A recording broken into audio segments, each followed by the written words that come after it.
Yeah. Well, all right. Like you always say, welcome, welcome, welcome. Number one sports talking D. We ain't like the Falcons, we won't blow the lead. Look, all we talk is who that, who got cut and who back. Rookies and the vets, players you should look at. It's the sports coma, you don't wanna miss it. Got the pre-game party, post-game statistics. Get a visit from Sway, maybe DC or 5. It's the hottest thing smoking, Big Q and the guys. Go to YouTube Live, make sure you subscribe. Interviews inside the Saints locker room high. Talk to Drew, Jordan, Zach, Peyton, New Orleans, who that nation. Best believe when I say we bleed gold and black. Ain't a miracle or rivalry could ever hold us back. No, Beastquake, Bounty Gate, let the truth be told. It's the sports coma, all we know is say Super Bowl. Yeah. You're listening to the Sports Coma with Big Q and the guys on the PRO Media Network.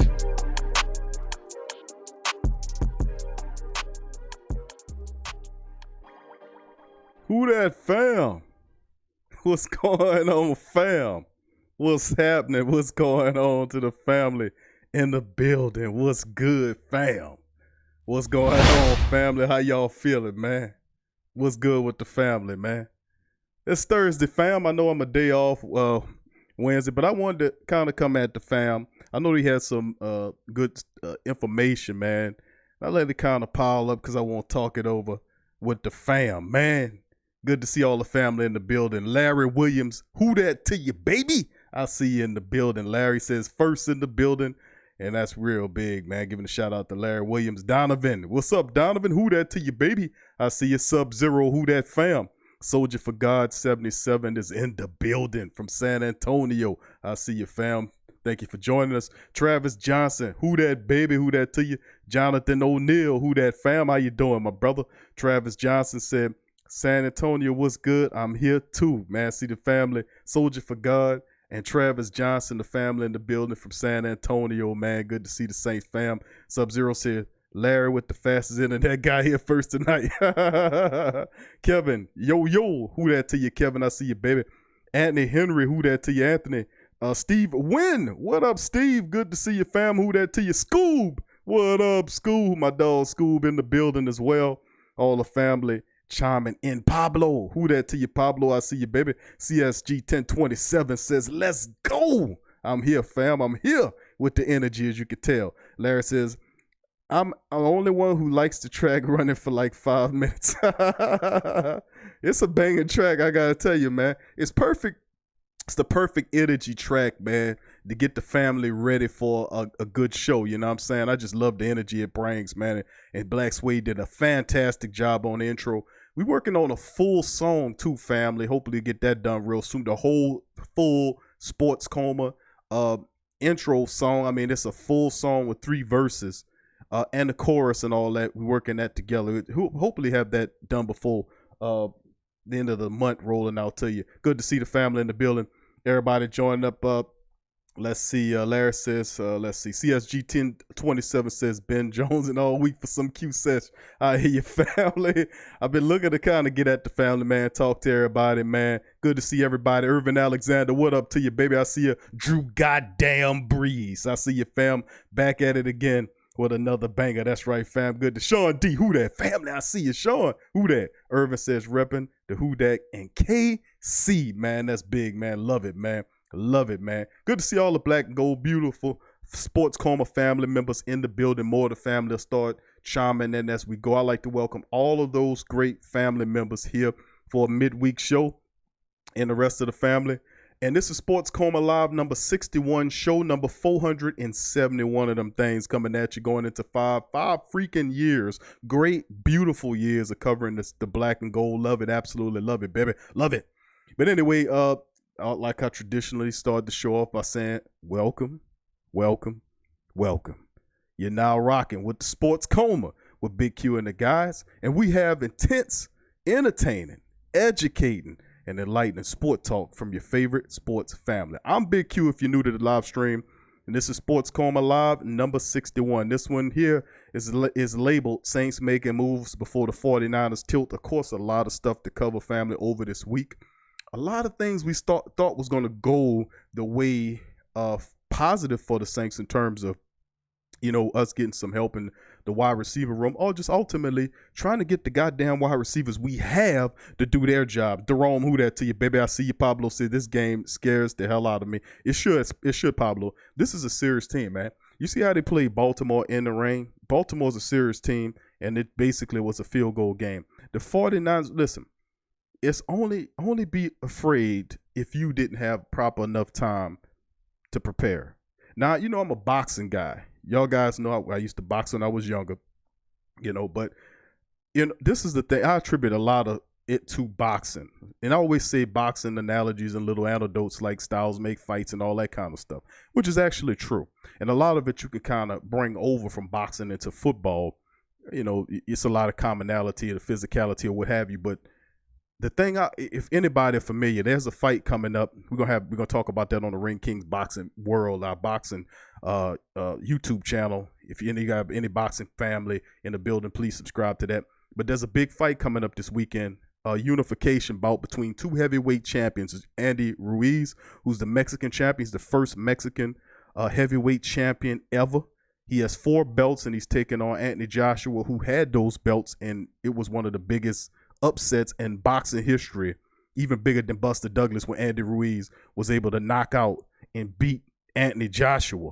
But reason why I'm talking that, I say that to say that Anthony Joshua took that fight with Andy Ruiz at the last minute. He didn't have a full preparation, you know, any time to prep who this guy was, and he ultimately took the fight because the guy that he was supposed to fight, Jarrell Miller, was knocked off of that because he was taking PEDs. So he was suspended for a while. Now, reason why I'm bringing that to light and saying that as far as the Saints news goes, because the Saints knew the 49ers tilt was coming a month in advance, almost similar to what LSU people had the circle game for Alabama coming up. They were mentally, spiritually, and physically prepared to dethrone the Crimson Tide, and they did just that. The Saints, it's the same reference point for the Saints as well.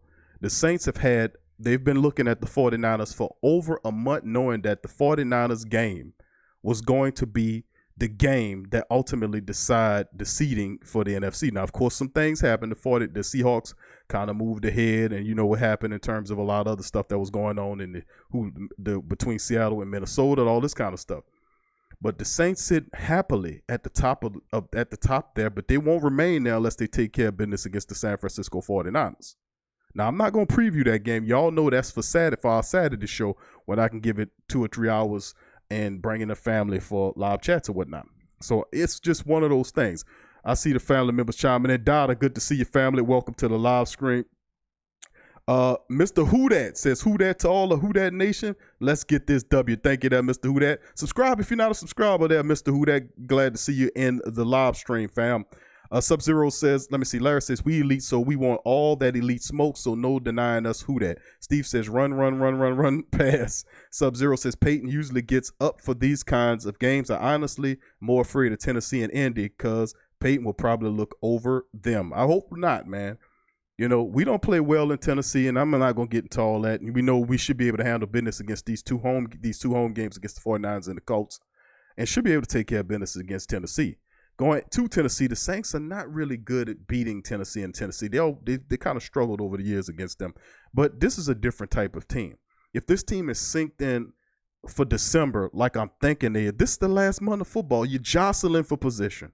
You can't be hesitant. You got to let it all go. You got to leave it all on the field. That's what it's coming to. And if the Saints and the family and everybody really do not believe, but no, not believe. I ain't gonna say believe, and I mean insofar as if you really look at the word believe, you say if you was buying a house or a car and somebody told you, is this a good car? Is anything wrong with this house? They'll say, well, I believe that nothing wrong with this house. I believe this is a good car. You kind of be like, okay, I don't think I'm gonna buy this. I'll make this purchase. You gotta know, and we know deep down inside this is a Super Bowl team, which means they were built for these moments. They're gonna rise up for this challenge of taking on these two teams, no doubt about it, and finishing the season out. Remember, this is the last month of football, regular season football, and they got to finish on top. Thank you. Drew goddamn Brees says, Louise, LOL, he destroyed Anthony Joshua, but Andy has so many W's. See, Drew goddamn Brees knows boxing, man. You go sign up for that boxing, Ring Kings boxing channel, that Drew goddamn Brees. You know, we talk all about that good stuff. But yeah, what I'm saying so far is, family, that this is going to be an interesting game. This is going to be like a playoff game. This is basically a playoff game. This is the playoff game. And like I said, I won't get into it. I won't break it down because we'll save that for the Saturday contest. The Saturday live stream, when I can bring in the more interviews, have more of a clear injury report, and other items coming up here, and plus live chat questions and all that stuff. You know how we do on Saturday, baby. But anyway, before I get into the meat and potatoes of the show, what I want to talk about for Saints news and notes for this one is, of course, Manti Teo resigns. We're going to go over that. Keith Kirkwood situation. We're going to talk about Dan Arnold. You know, finally, Dan Arnold left and he said, you can't kick me around no more, New Orleans. So we'll talk about that. Of course, the awards that were awarded to two really prominent Saints right now, plus interviews from Drew Brees, Manti Teo, who's recently happily come back, and Jared Cook chime in, plus live chat. And after we get through with all that stuff, I'm going to open up the phone line so the family can chime in, get their thoughts on the topics over the past few days. So let's look at some of the family before I jump right into the story, man. I'm looking at, man, a lot of great family members chiming into building. Good to see all y'all, man. Let's see, where did I stop off? Scoob says, I have good feelings about this game. Don Juan Fontaine said, what up, Big Q? What up, fam? How you doing? Who that to you, baby?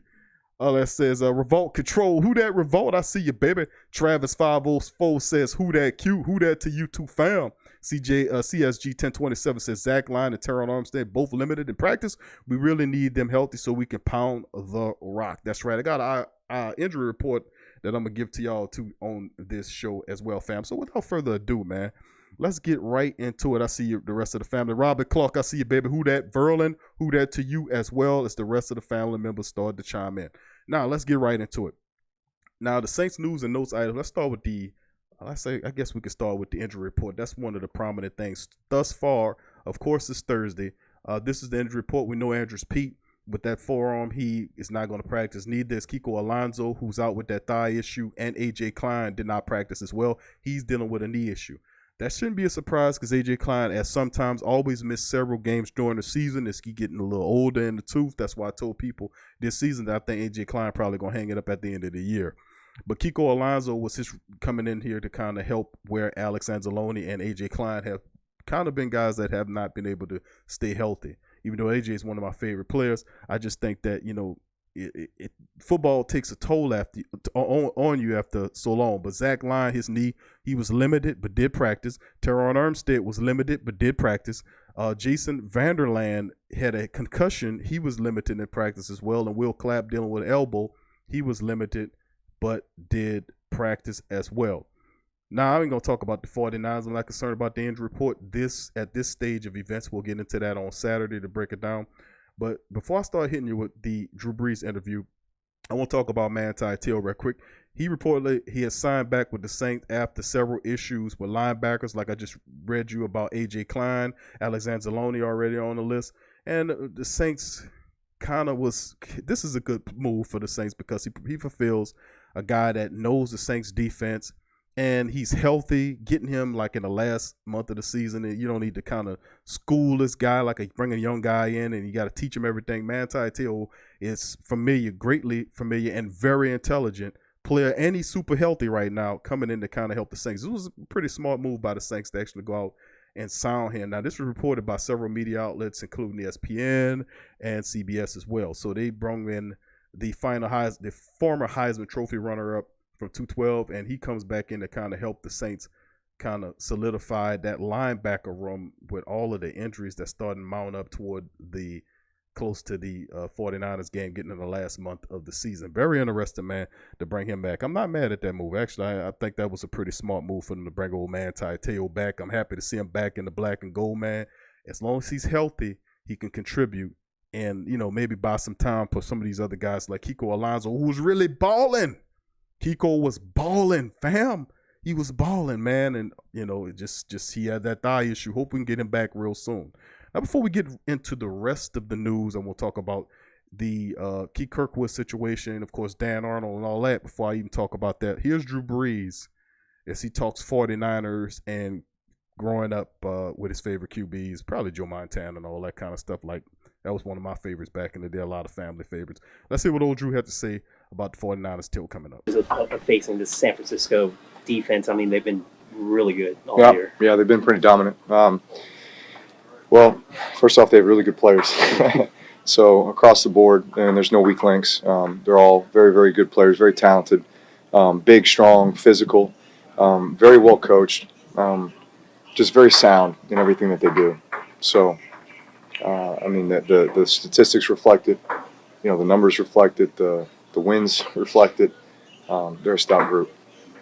Does it start with their front 4 or 5, their defensive line? The pressure they can bring? It absolutely does. They've been able to get a ton of pressure just with their front 4, and that's such an asset. It allows them to have more people in coverage, more eyes on the ball. They've been able to generate a lot of negative plays that way. They've been able to generate a lot of turnovers that way. So, yeah, that's the number one recipe for a good defense is when you can get after people with the front 4. How impressed were you by the fact that they held Baltimore? I know it was raining, but they held Baltimore down to a total they're usually not used to.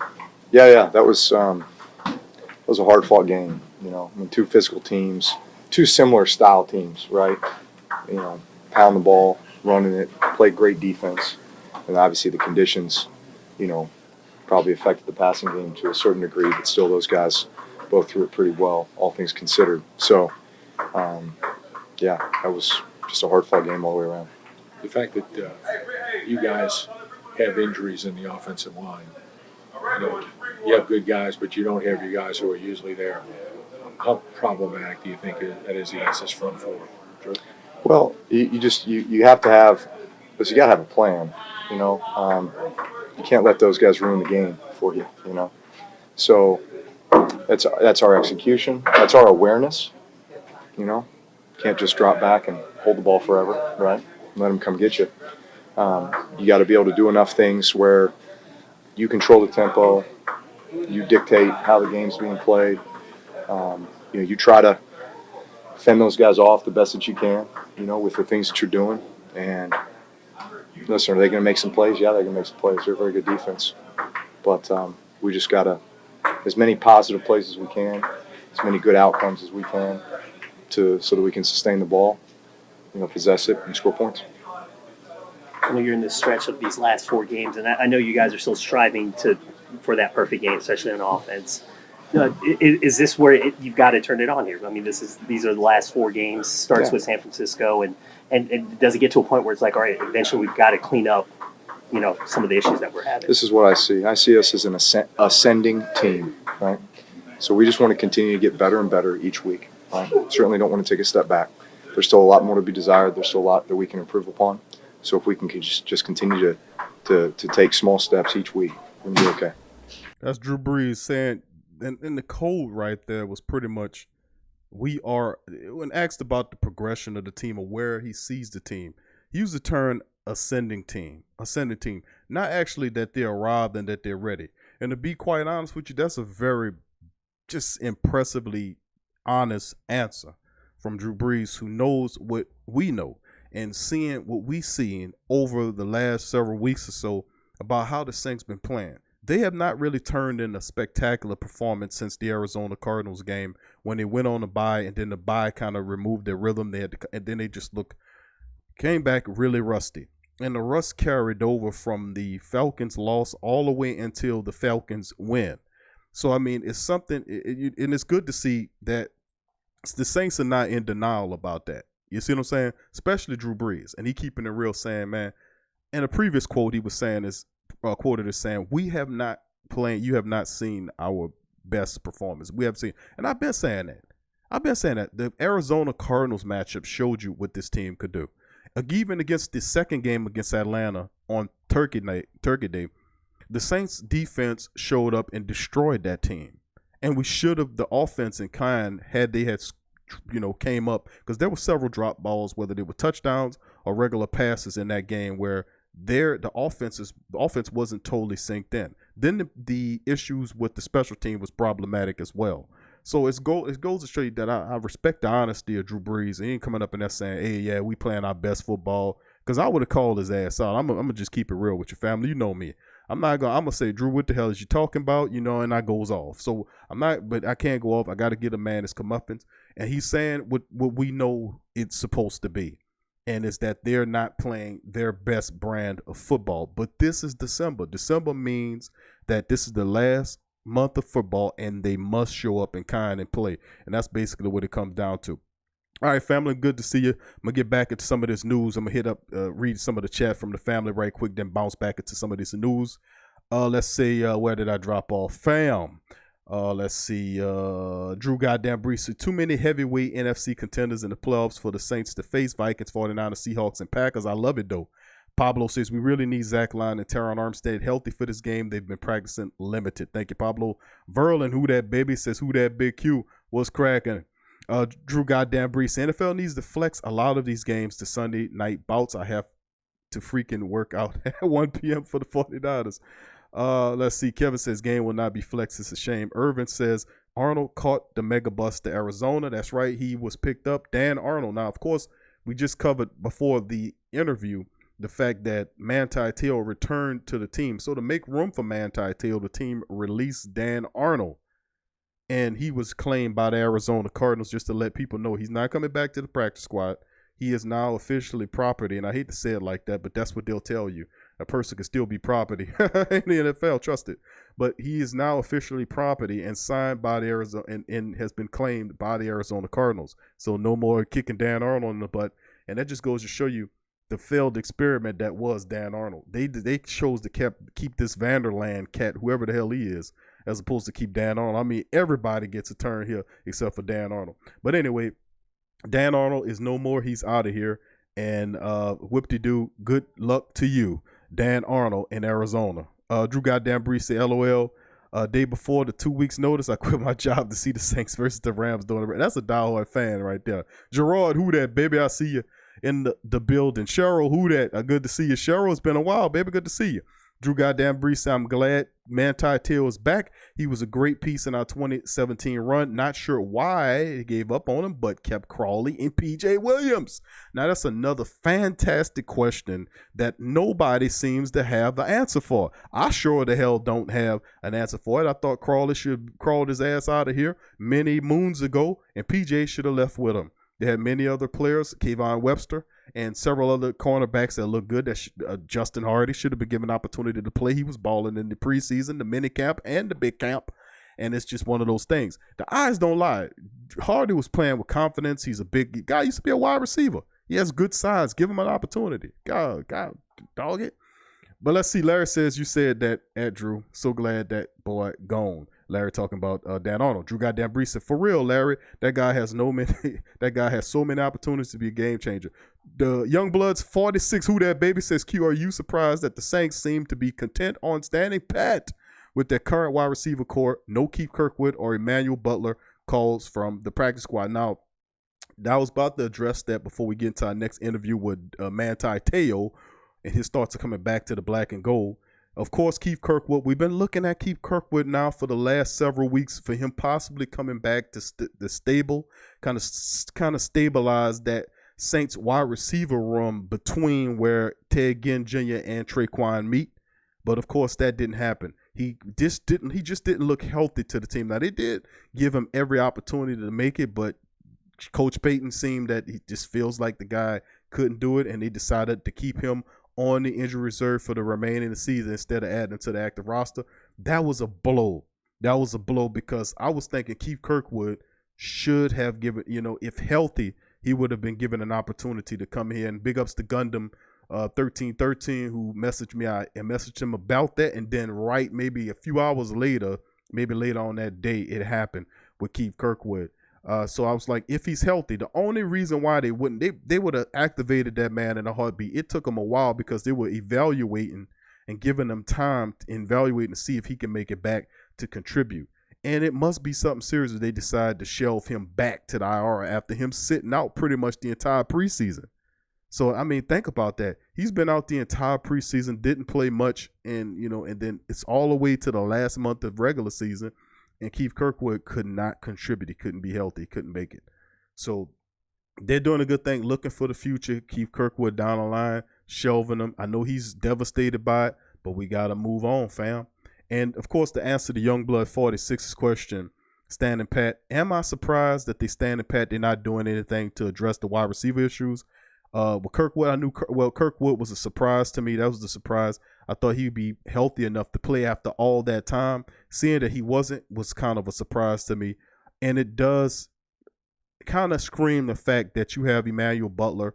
More impressively, you have LaJordan Humphreys, who was actually on the active roster for some time and had an opportunity to kind of get in there and have some action. Emmanuel Butler didn't have any action in the regular season at all. Anything. He's been pretty much a practice squad wide receiver all this time.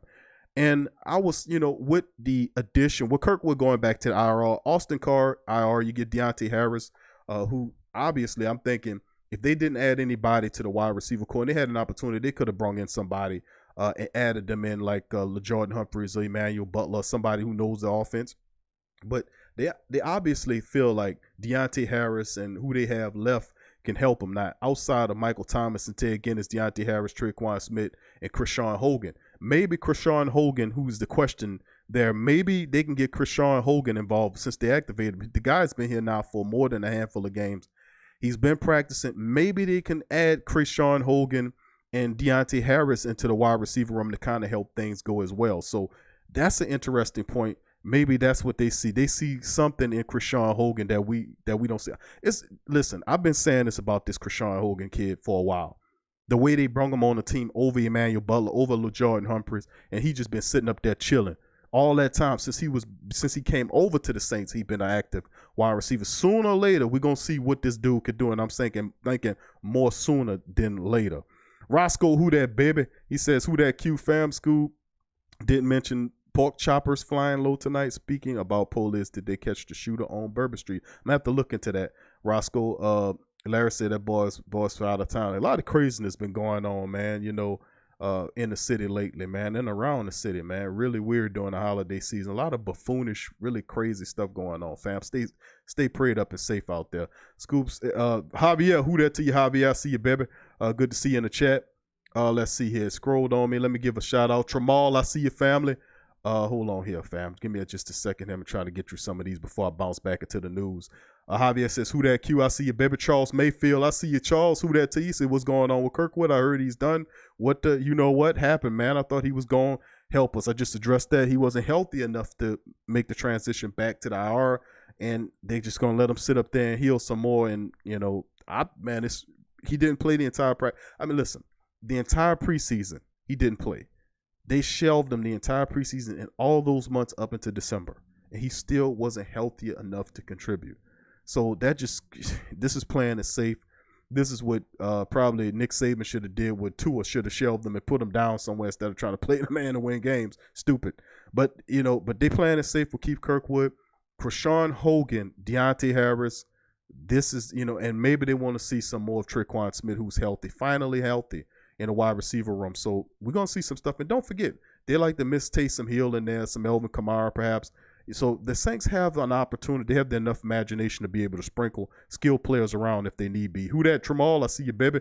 Good to see you. Revolt says, if we don't run, we don't win. 15 to 18 runs won't work. We need 25 or more. Thank you, Revolt. Charles says, oh, yeah, what up, Big Q and the fam? Thank you, fam. Steve says, Taysom will do it big, cute. All right, I got you, fam. Thank you, Steve. Demi, who that, Demi? She says, who that, everyone? I'm glad Teo's back, but why did we let him go? I'm presuming because of injuries. Same question answered early in the chat, Demi. Manti Teo was a good linebacker for the Saints, and having him in that depth situation, this was a really, like I said, it's a really good sign. He's a smart player. He's healthy right now, and we're hurting in that linebacker court to get somebody like Manti in there until maybe down the line we get Kiko back. This is a smart move because it's basically, it gives somebody who knows the defense who can come in and can really help us right now. Let's see. Javier says, who that? Delvin Jackson, good to see your family. He said, I think that not making a pickup at receiver before the trade will hurt going into the playoffs. Tay again is not cutting the mustard. You'll notch the team a level up. Your thoughts? You know what, fam? If you heard the last show, we did big ups to all the family members that was involved, all the great calls we had in the show. 5-hour live stream that we did. When was it, family? Last Friday. Last Friday, we did a 5-hour live stream the day after Thanksgiving. It was a blast. I enjoyed it. That's right, 5 hours of talking Saint talk. We had a blast doing it. We addressed that, and I went absolutely ape crap over the craptastic wide receiver, Ted Ginn Jr. That's right, I said craptastic. The craptastic wide receiver, old man Ted Ginn Jr. is definitely not cutting the mustard, and I went off on him. And I'm saying that they need to bench him. And I've been saying that if you don't reward players playing that poorly, dropping touchdowns and everything else, and allow him to keep making it by starting on the wide receiver. You talking about shaking up some stuff. Ted Ginn should not have a starting job with 24 catches. Don't make me go off on him again. I'm just gonna keep it real. But that's how I feel about Ted Ginn. You're absolutely right. But I don't think it's Ted Ginn. I'm still quite puzzled about what the Saints are looking at. I know about Deontay Harris, the packages. He's healthy. They're gonna mix him in. I know about Taysom Hill. He's healthy. They're gonna mix Taysom in there. I know about Elvin Kamara. They're gonna add him into that mixture as well. So they got a lot of great skill set players that they can move around to kind of cover up those wide receiver issues. But they need production, and I'm done looking for production from Ted Ginn Jr. I'm gonna keep it real with you. Ted Ginn Jr. This is his last year with the Saints.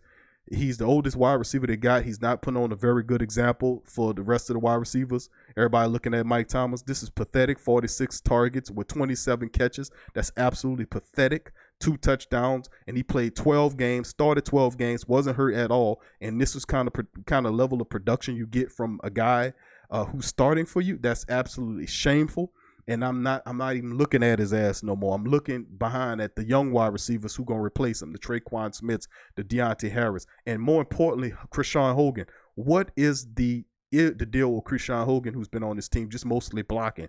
Do the Saints intend to throw him the ball? It would surprise a lot of people if they mix him up and get him involved in the passing game as well. So let's see what old man Sean Payton do in this one, because I'm thinking he probably will be able to do something as well. So I'd like to thank all the great family members for chiming in. Please hit the like button, family, coming into the live stream. Thank all y'all. I see y'all, family. I'm going to read all y'all comments. I feel you. Thank you for that question, Devon. Shandon, I see you. Brandon. Dot Davis. I see you, Brandon. Who that to you? And all the family members. I'm going to get to all your questions, concerns, and comments. First, here, let's play a little bit from Manti Teo as he talk about his return to the beautiful black and gold. Here's man. Welcome back. Looks like you joined the team at a pretty good time, 10-2 division champs. But what are your thoughts just rejoining the team and getting back into the league? Yeah, it's a great opportunity, great position for me to be in a place that's very familiar and very familiar with me. So the transition is pretty smooth. What were some of the things you were doing while you were out? A whole lot of training. That's about all you can do. You keep yourself ready for whenever the opportunity is going to present itself, and just continuing to make sure that I'm ready, physically, mentally, spiritually. Spending a lot of time with family, which was the best part of the whole thing. Being able to have a Thanksgiving. I haven't had a Thanksgiving since I was 18 years old with my family. So it was real nice to be with everybody. Fairly monotonous for you, just training and not knowing exactly when it was going to happen? Or Yeah, honestly, it was a great time. I was really loving that time. It wasn't, I was always preparing myself, but I wasn't gonna, throw a fit about the fact that I wasn't playing football. There's so much beauty in life, and I was just enjoying every day that I had, to spend with my loved ones, and it was a good time. What was it like when you got the phone call or whatever? It was the day after Thanksgiving, so a lot of things to be thankful for. I'm grateful for the opportunity. Like I said, it's good to be back in this locker room or on this team. I really missed my teammates. I think that's the thing that everybody will say when they leave this game was, just missing being around the guys and, the wins, the losses, all of that stuff that's outside of the football field. When you're on the football field, it kind of takes care of itself. So I really missed, being with my teammates. That's Manti Teo, family saying he missed spending time with his teammates. Well, guess what? He gets another blessing to come back to the black and gold in the month of December, getting ready for a hardcore last group of games and getting ready for the playoffs. The Saints looking real good, man. Sitting up that 10-2, the number one team in the NFC. That is awesome. Now to secure the spot, we got to take care of business against the 49ers. We'll talk about that on Saturday coming up into it. Now, some more information, fam, on the Saints, on Cam and Mike Thomas. Let's start with Mike Thomas, man. Mike Thomas was named the NFC's Offensive Player of the Month after catching 37 passes for 415 yards and 2 touchdowns in 4 games in December. Thomas has emerged as a top contender for the NFL's MVP, though he's presumed front-runner. Ravens quarterback Lamar Jackson won the AFC's November's award on that side. So big ups to Mike Thomas for winning the NFC's Offensive Player of the Month. Very special player. Of course, we know Mike Thomas is the man.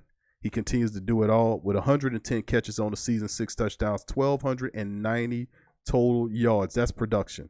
That is production, family. That's what production looks like. Now, going over to my man Killer Cam Jordan.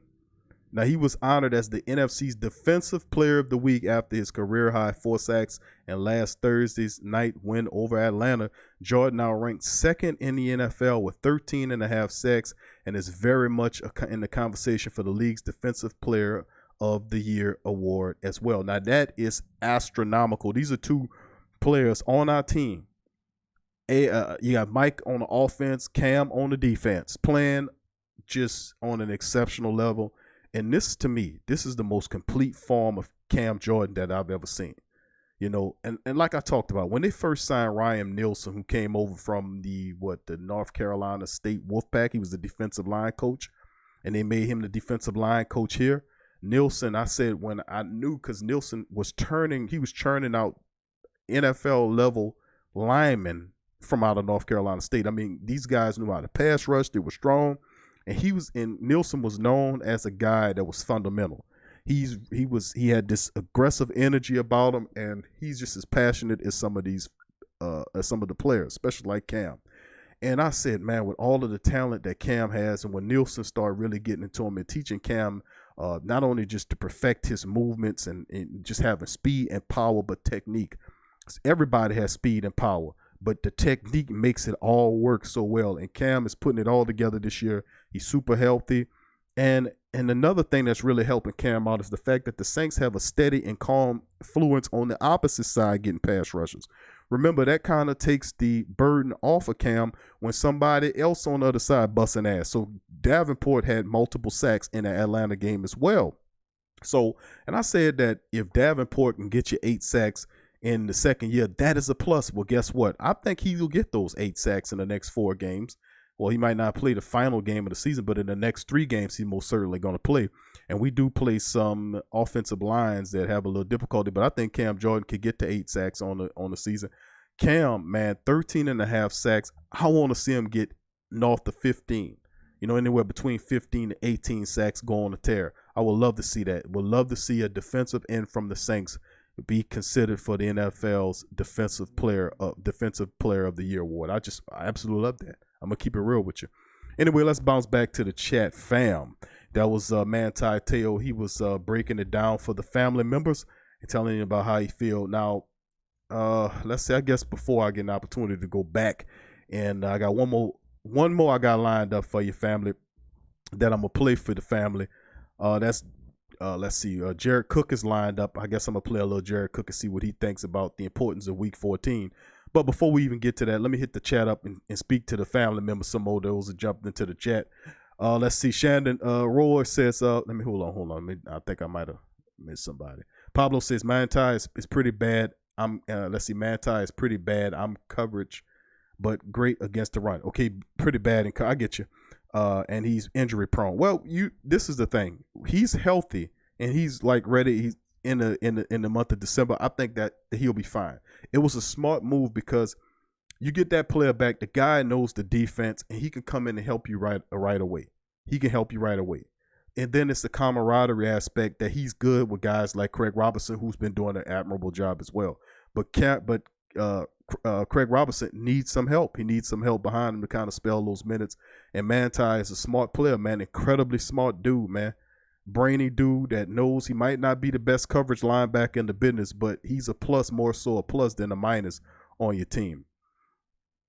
Gerard says, I've been saying that. Brandon Dot Davis, who that to your family? Good to see you. Shanda says, I don't think that Kirkwood could have beat out anyone on the roster. Let me tell you something. You look at anybody not named Mike Thomas in the wide receiver room, and we're going to exclude Deontay Harris because he's really a kick return, punt returner. That's his job. So any adage to him in the wide receiver room is just it's purely gadgetry because they're not consistently using him in those packages. I mean, he just came back from being hurt, but it's more questions than anything. I'm not sold. Teddy Ginn Jr. is deteriorating, and I keep saying that, deteriorating before our eyes. He got 1 year left. He up out of here. Dropping touchdown passes. That's a veteran. What can I do besides pay your ass? And you're on a championship team. What do you need to propel you to go on the jugs machine, which is the machine you catch the footballs? What would propel you to get your head out of your you-know-what and get ready and and start helping this team? Obviously, Sean Payton doesn't see the folly of what Ted Ginn Jr. is doing.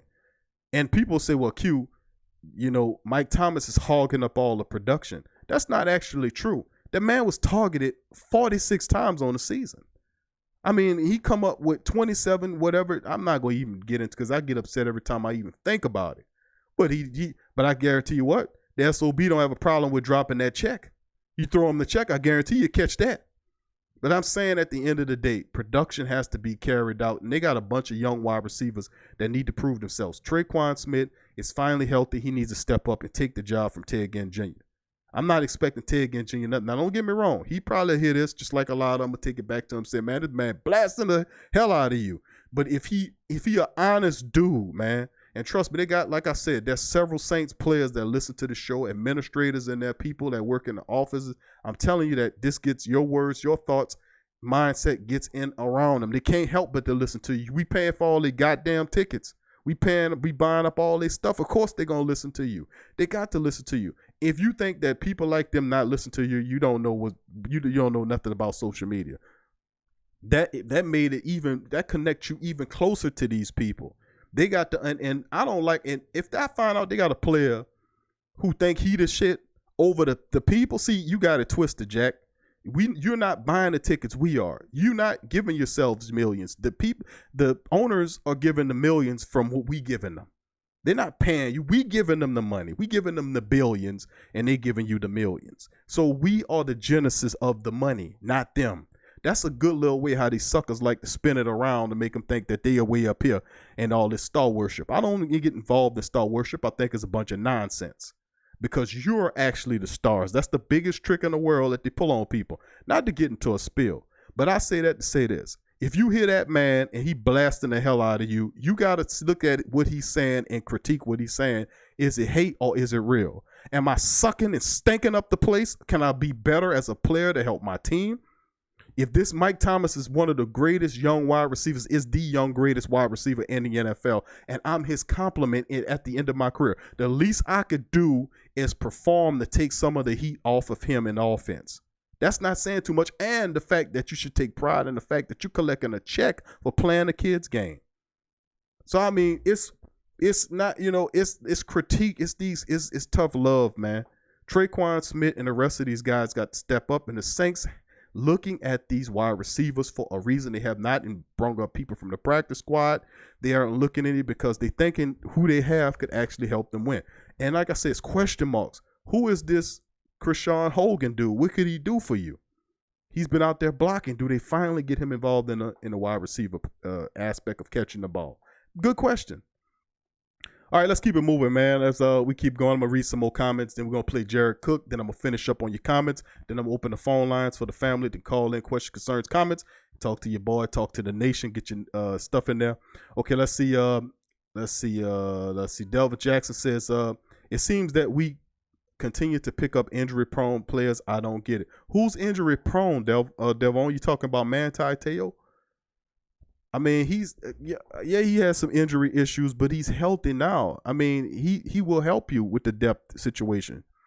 Aaron Henry says, "What's good, Q? First of all, who damn DAT do you think we will use? T Hill as a decoy, or will they get that work out of him as a decoy?"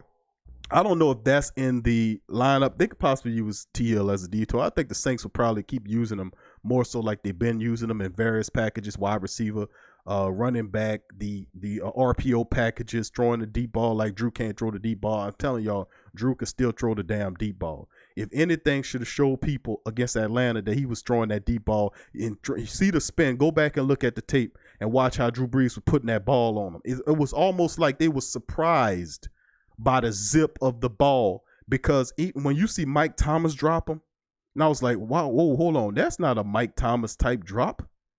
And I was looking at, I was like, man, it's Drew. Drew had zip on his passes. He had more zip, and it was catching him off guard. But it's still you make that adjustment, but it's no excuses for the drop touchdowns. I don't care how much, if he shot it through a damn cannon, you should have still catch it. If it's a touchdown ball, you can make an $8 million a season, Jared Cook. Anyway, let's keep it moving here. Thank you for the question, Aaron. Gerard says Saints should waive Austin Carr and keep Kirkwood at the end of the season. Austin Carr is on the IR list, and I think he only have a year left on his contract. I don't know Keith Kirkwood's contract, but obviously the Saints are good at finding wide receivers. Remember, most of the complimentary wide receivers the Saints found, like Jerome Payton and all those guys, most of those guys they got via because nobody else wanted them. Like, look at what one of the greatest free agent wide receiver signings that there ever was. The Saints found Joe Horn. Joe Horn was a kick returner for the Kansas City Chiefs. What did the Saints do? They brought Joe Horn in here and turned him into Hollywood Horn, and he became a superstar down here. And Joe was just a kick returner with the Kansas City Chiefs. If a lot of the family members, I know Brandon and Donovan and Paul and the rest of the fam, Scoob and all them, and Dada, Sean, all y'all remember that. But Kyle. But that's the part of it, man. The Saints always had a gift in finding wide receivers to help them. Lance Moore, undrafted wide receiver. They brought Jerome Payton here. Got a lot of good work out of Jerome Payton. Remember when they brought Willie Green here during the Aaron Brooks years, when they brought Willie Green here from the Cincinnati Bengals, and I can go on and on and on. The Saints always had a gift for finding wide receivers that could help them win games. And I expect nothing less than greatness. This just, we don't have the answers to who these guys really are. Who is Krishan Hogan? And does Traquan Smith finally step up for the team? Anyway, let's keep it going, man. Irvin Alexander says, yes, Gerard, they should should those guys haven't helped at all. Demi says, contrary to what Brees think, I think we've been playing our best ball. Just look at our schedule. We're 10-2 currently. I pray we keep this continue winning. Thank you for that perspective, Demi. Love that. Kevin says, since the punt returner not setting up for blocks for return, put Deontay Harris in offense. He too fast to just sit down, and the Saints need some speed on offense. I agree, Kevin. Thank you. Gerard says, J.P. Holtz looking alive for Chicago Bears. Irvin says Taysom is okay, but his route running is questionable, but damn, we need a receiver. Kyle Davis says, who that Q? You sound like you sick, fam. Fighting a little something, fam, but you know what? It don't stop me from talking to the beautiful black and gold people. Determination, baby. That's what it's all about. Kevin says Saints do need another white. That's how you know you listen to a brother a lot, when you can hear that. That's how you know we family, man. When you and you can say, okay, yeah, fam, I can hear it in a few. You don't sound like yourself. Yeah, I got a little something there, family, but I ain't gonna let it stop me, baby. I'm gonna keep fighting on through and talking. I still have the same passion, the same energy, baby, and we're gonna keep moving it. Kevin says Saints do need another wide receiver and a couple of corners too. Thank you, Kevin. Charles says last Friday, best show ever. Big Q making great points. Thank you, Charles. I appreciate y'all for being on there. Who that Shedrack? I see you, baby. Aaron Henry says, bruh, we need to put Murray and Kamara to work this game for real. 49ers look kind of weak against the run. I agree with you, fam. I agree with you. We can ground and pound all day, bro. Work up the pass off of there. I've been saying that for a while.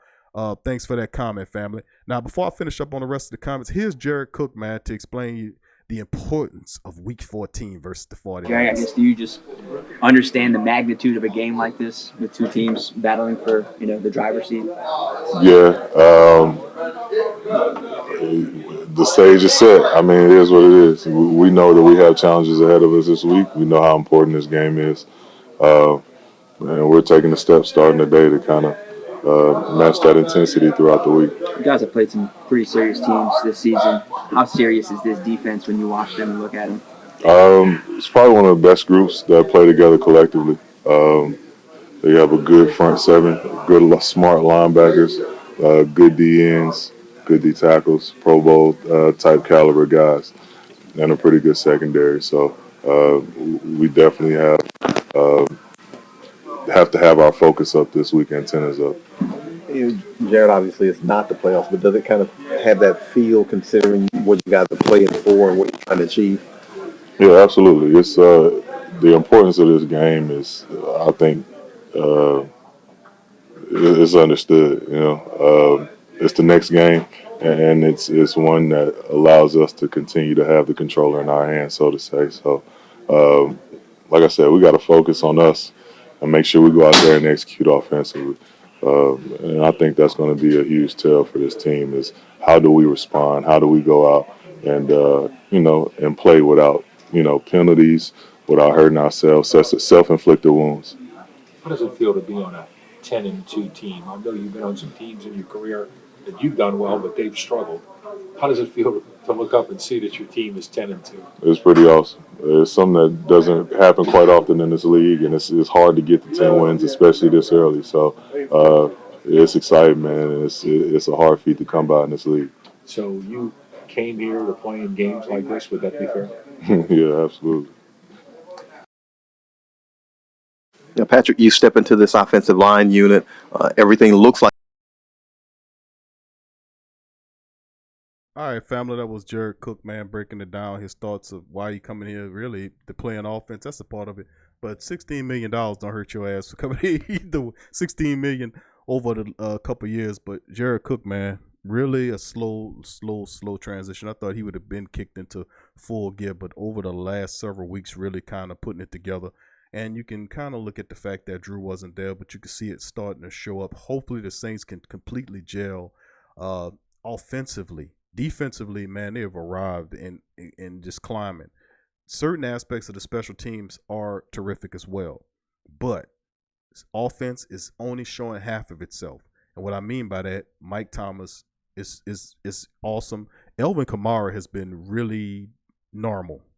He hasn't been Elvin Kamara-ish. One rushing touchdown, and we have 1 month of football. That is absolutely insane for a guy as talented as Elvin Kamara, who's been back from injury for over several weeks now. So very interesting season. If anybody was to tell me, Q, through up until week 14, Elvin Kamara would have 1 rushing touchdown. I would told you, man, you need to go and stop taking them pills or something like that. But the reality is, man, that's what it is.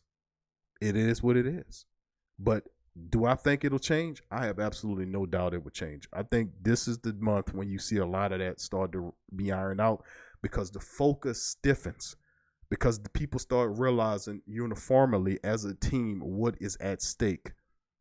We cannot come into this matchups against the 49ers or, the next few games if we look in the lockstep and hold the NFC in our hand and make it go through New Orleans, fam. You want the Super Bowl, family? Well, guess what? A few more wins and you get it through the Superdome. And then ultimately, the only game you will be aware is in a Miami game, going to Miami Hard Rock to play whoever they're going to play, whether it's the Patriots or the Baltimore Ravens. I care not. They're going to just get their asses handed to them. Thank you very much.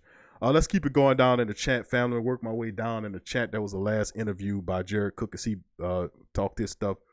And let's see where was I at? Let's see. Charles says okay, yeah, thank you, Charles, for that. Who that to you? That's Shedrick once again. Charles says, Kevin says, wear them down. Don't throw 45 times. Thank you, Kevin. Charles says, man, everyone had butter hands last week. Pathetic. Roscoe says, Q, just hope Ginn makes up for that awful performance against the Niners. The thing is, Roscoe, you know how you was on, PJ Williams was your guy, right? You remember how you picked PJ Williams, bro? The same way you was like repping for PJ Williams because you was like, man, he gonna show up, he gonna become consistent, and he just became PJ Williams, more inconsistent than which is what he is. Your PJ Williams is my Ted Ginn Jr. That's pretty much, and I was repping for Ted Ginn this entire season. The family know, and then ultimately what ended up happening is I've seen Ted Ginn for what he is. He ain't out. I'm not gonna say the man trying because I wouldn't be the one to challenge your heart, but I can challenge your effort. I'm not gonna challenge your heart. I will challenge your effort. And your effort, and through your effort, maybe I can get to you with your heart and get you to put some heart in your effort, if you know what I mean.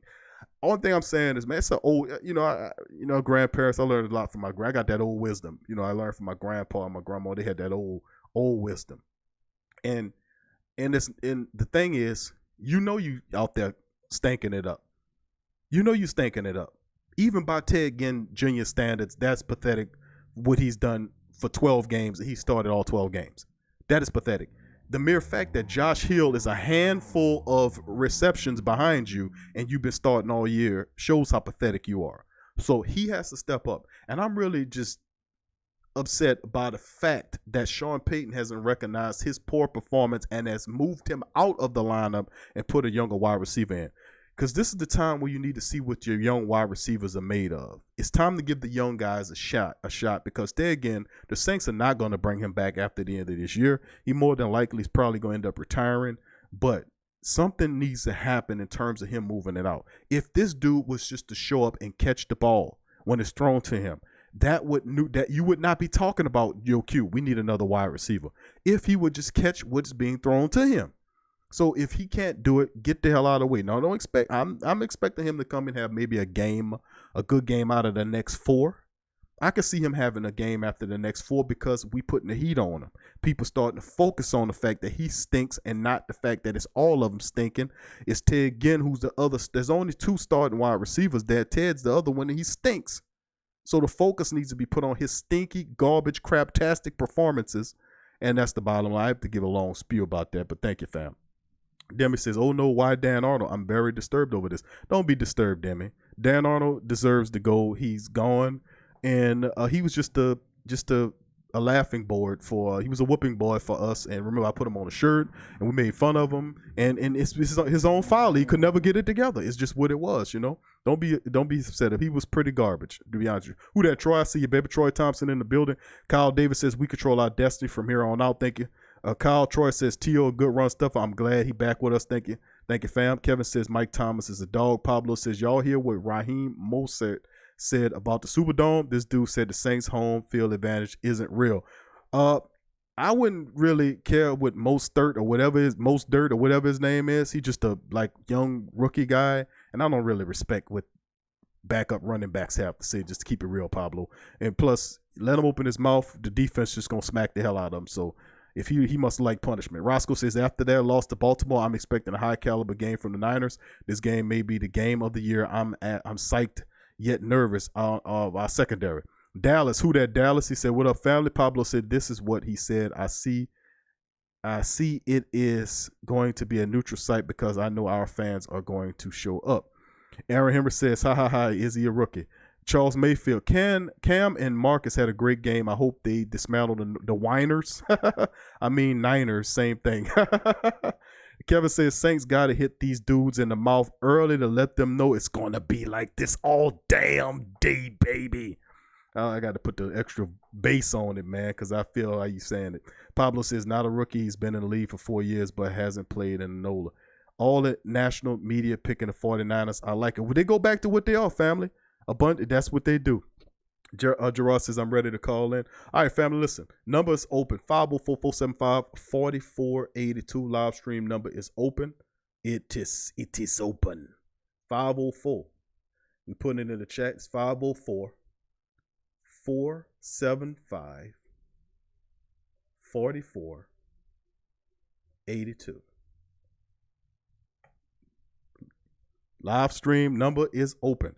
Family members can call in. Remember, family, trying to get some family members in there. Kind of make your points kind of short. I don't have an extended show like tonight, but I would like to hear from the family members. So this is an opportunity for the family to kind of get in there. I'm not trying to keep you guys too brief. You get in there, kind of make your points, and just be mindful that other people are going to be calling behind you so everybody can have an opportunity to be heard tonight. 504-475-4482. Live number is in the chat, family. Just to let your family members know that we have the live line open. As soon as I said that, the phone line is ringing. All right, family, thank you for calling the Sports Coma. Who am I speaking with? Hey, it's Tyrese. Sorry, man, I beat you to it. What up, Tyrese? What's going on, fam? Man, what's good, man? I'm good, brother. I'm good, man. What you thinking about the black and gold going on? I see a lot of the family members in the chat kind of real nervous about this 49ers deal. What say you, family, of what happened this week, and of course the upcoming matchup with them stankin' Niners? Man, I call them the 69ers, man. That's what I call them. That what you call them? And yeah, the 69ers. But man, that's gonna be a good game. That's gonna be an easy game. Jimmy Garoppolo, that guy is a turnover machine, man. That guy is Jameis Winston, but with but slightly better. Yeah. You know, he's gonna turn the ball over. I expect the Saints to get at least a couple fumbles out of that guy. Okay. I don't know why people don't pay attention, but that guy fumbles. That guy throws a lot of he throws key interceptions. So the only thing I say is Drew Brees has to take advantage of that, and the run game needs to be set. I'm losing you, Tyrese. I'm losing your sound, brother. Your sound going low and low, brother. I can't hear you. Oh, you hear me? How that sound? That sound better? You're back. There you go. Oh, yeah. But yeah, I was saying that, Jimmy G's going to turn the ball over, and it's up to Drew Brees and the run game to finish them out, because these guys are going to catch up, honestly. Okay. This is like last year when we had played against the Rams in the regular season. You think it's going to be that kind of the game, way I that see kind it. of energy? I mean, it's definitely. I agree with you. I think it's going to be one of those games, man, where it's a lot at stake here, and of course, it won't be the heated hatred that we have for the Rams that we've been kind of taking on for the last couple of years, because they were supposed to be that team facing off against. They just imploded. But the 49ers, despite soft schedule, despite whatever they played the Seahawks matchup, the Baltimore Ravens matchup showed you that the team is a pretty damn good team. But you're right about Garoppolo. Garoppolo folds under pressure like a lawn chair. If we can get to him, which I know we can, we put pressure on him. I know we can shut down the running game and put pressure on Garoppolo, and we could take him out of this. Kittles is one of his favorite weapons. Of course, Deebo Samuels is showing up as a really nice wide receiver, but I still like my Saints against this team. They have a lot of talent, but the experienced team is going to win this game, and that's the Saints. Absolutely. I got Eli Apple on Debo. Eli Apple on Debo. Marshawn Lattimore on Emmanuel Sanders, and I don't know who's gonna cover George. Demario Davis. Honestly. Oh yeah. He's like probably gonna Davis. make him fumble. Yeah, I Yeah. like Demario Davis for that matchup. To be honest with you, let's see. Roscoe says we're gonna have to tighten up protecting the edge. 49ers like to run the edge. Garoppolo also loves to throw it deep past his favorite receiver Emmanuel Sanders. I hope PJ or Apple aren't covering him. So we got to keep an eye on that as well. Kevin says Roscoe Garner Johnson plays outside corner and can bring P. Rob at 3 cornerbacks. So remember the Saints, they get Marshawn Lattimore back. So basically the secondary resets itself, meaning that Marshawn Lattimore is back where he belongs. Eli will perform better after that really craptastic game against the Atlanta Falcons where he let Calvin Ridley get in his head. Because that's pretty much what it was. Calvin Ridley got in his head, and he played a really terrible game. I expect him to reset and get back to what he was doing, and of course PJ Williams as well. So let's see. We're gonna see exactly how these guys. Yeah, for real. And you know what? I want to get to that point about Eli Apple. That comment. That was a good comment about whoever did that. It's not the matter of Eli Apple getting exposed. You know, I mean, he was getting exposed last year when he was getting acclimated to the Dennis Rodman system. It's the matter of his IQ. I'm not really sure why he, like last game, he wasn't getting exposed per se, but the way he was playing those pass interferences were so unnecessary. This guy could have had an interception or two if he was tracking the ball. I mean, I don't know why it's so hard for these cornerbacks to not just turn around, like turn their head for 1 split second to reach out for the ball. Like the first pass interference, Eli threw this guy out of bounds when Matt Ryan overthrew the ball. Mm-hmm. The second one, I don't know if it was Von Bell or Marcus Williams in the safety, but that was another example of why that happened. About that. Mm-hmm. But it's all just IQ plays, really. Well said. You know, but I think Eli Apple will bounce back. Oh, no doubt about it. I agree with you, bro. I think you said IQ plays, and that's what it's basically about.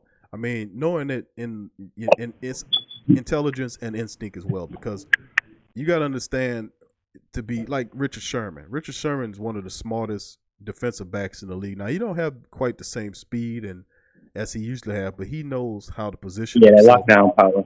Right. He knows how to position himself between the quarterback and even in the out of bounds line to help use elements of the field to help him cover someone. Plus he knows, route running. He was a former wide receiver himself, by the way, who made the conversion to a cornerback. So he has a very unique perspective on how to play wide receivers. Not saying that he'll pose a matchup problem for somebody like Mike Thomas. I think he's a little that Sherman is a really good player. He played really well in that Niners in Baltimore game as well. He was making plays and coming up the field, and some very smart player, following everything, looking at everything, very intelligent.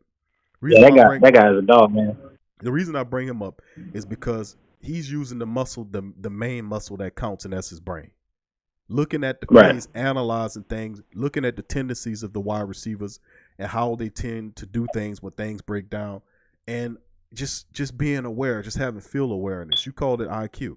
Sometimes our defensive backs, opposite, excluding Marshawn Lattimore, is very heady, and Eli Apple's showing that propensity. He's more a plus than a minus in any situation. But PJ Williams has showed periods of great inconsistency. Just losing, just having an absolute fart, a brain fart on the field, not knowing who to cover or play, almost like he is a rookie again. Just knowing that I should know better. Than I've seen that a million times. Not equating that into his skill and getting better and better and better. I'm not gonna say the man not taking his position seriously, but it begs the question about the intelligence of some of these players that's been playing in the same scheme with the same coach on the same team for Same year player. after year and year after year, nothing changing, maybe a few Yeah. switches there and there, and you still doing the same boneheaded stuff over and over again, makes me question Yeah. Why did if we you Why did we get serious. rid of Manti Teo? That's why I never really understood that. Well, I mean, for what I understand about the Manti Te'o situation, remember they just felt like they had, I guess they felt like they had better, more let's see, more. But they had a couple of young players. Remember, Caden Ellis was balling for them, and then ultimately they felt like Caden Ellis was a plus. Then he got hurt. But the Saints had several other players outside of Manti Te'o that could really help them. I thought that they should have made this team. Remember, I was really adamant, at the Saints from this last cut period. Made absolutely no sense of this preseason cut period. The things they did getting ready for the regular season was absolutely crazy. All this big talk about Emmanuel Emmanuel Butler. Yeah, I remember. And then LeJordan Humphreys. All this talk Right. about how great they were. And then you have the Devine Zigbo. All this great talk about the Devine Zigbo. All this talk about the young wide receivers. All this great talk about all these other players that they had. And ultimately, like Sankey.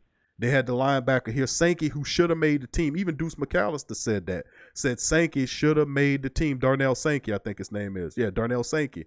The linebacker should have made this team, but did not make this team. And several other players did not make this team as well.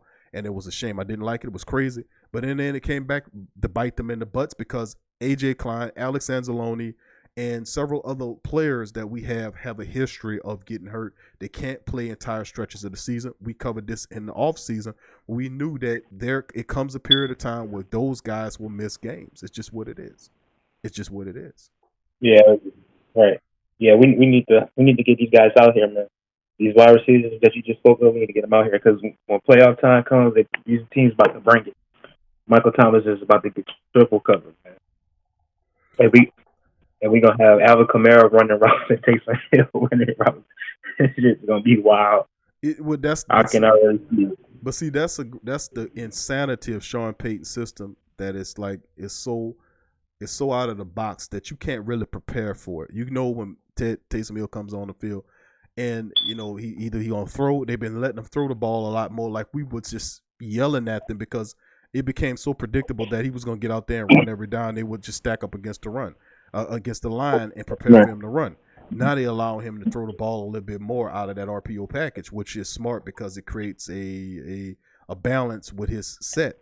But the fact of the matter is that the Saints, instead of working Taysom Hill into so many different position groups and making him, knowing that he's a playmaker, getting him involved, not just, forgetting to get the regular guys who not jack of all trades guys going as well. So I think in the end, that type of thinking, man, has to be used. And I think when we talked about Krishawn Hogan, we talk about Deontay Harris, he's healthy. We talk about Traquan Smith. You got to look at the fact that Sean Payton's going to start using these guys in certain packages, and hopefully he can get these guys going. If they ever start triple covering Mike Thomas, Jared Cook's going to wake up. And trust me, another wide receiver is going to get going for the Saints. They're not doing it right now because I guess they're not feeling they have to do it. But I'm telling you, it's going to come a time when you're going to find those unknown guys. Drew's going to find them. He's going to find them. And I hope so. That'll be crazy for him to triple team Mike Thomas with all those other weapons the Saints got running out there, Elvin Kamara, and I'm more concerned not so much for the passing game than I am for the running game. I'm more concerned about getting the running game together. A lot of people with the wide receiver stuff, and I feel y'all. Trust me, I do. I see all the comment section, but I'm being real with you. I'm more concerned about the running game because I still don't think Sean Payton has found the proper balance between Kamara and Latavius Murray yet. We got to get that going. Drew Brees is going. I mean, Sean Payton is going back to these 3-7-9 seasons where he put the ball in Drew Brees' hand. I think he's putting all his faith in him. In my opinion, the run game is already established. In fact, I think that Alvin Kamara has slowed down because of the injury. Where normally he will bounce through tackles and slice and cut through defenses. We got Latavius Murray as Mark Ingram, but with more catches and carries though. I think the running game needs to be more refined and depended on more so, because I can see Drew Brees just forcing the ball off of Michael Thomas. Like I know we get on Austin Carr.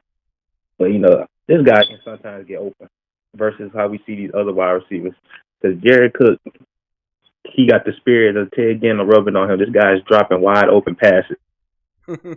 I cannot have this in playoff time, man. I can't I never thought I'd get depressed over a sports game, but that 2017 season had me dying, man.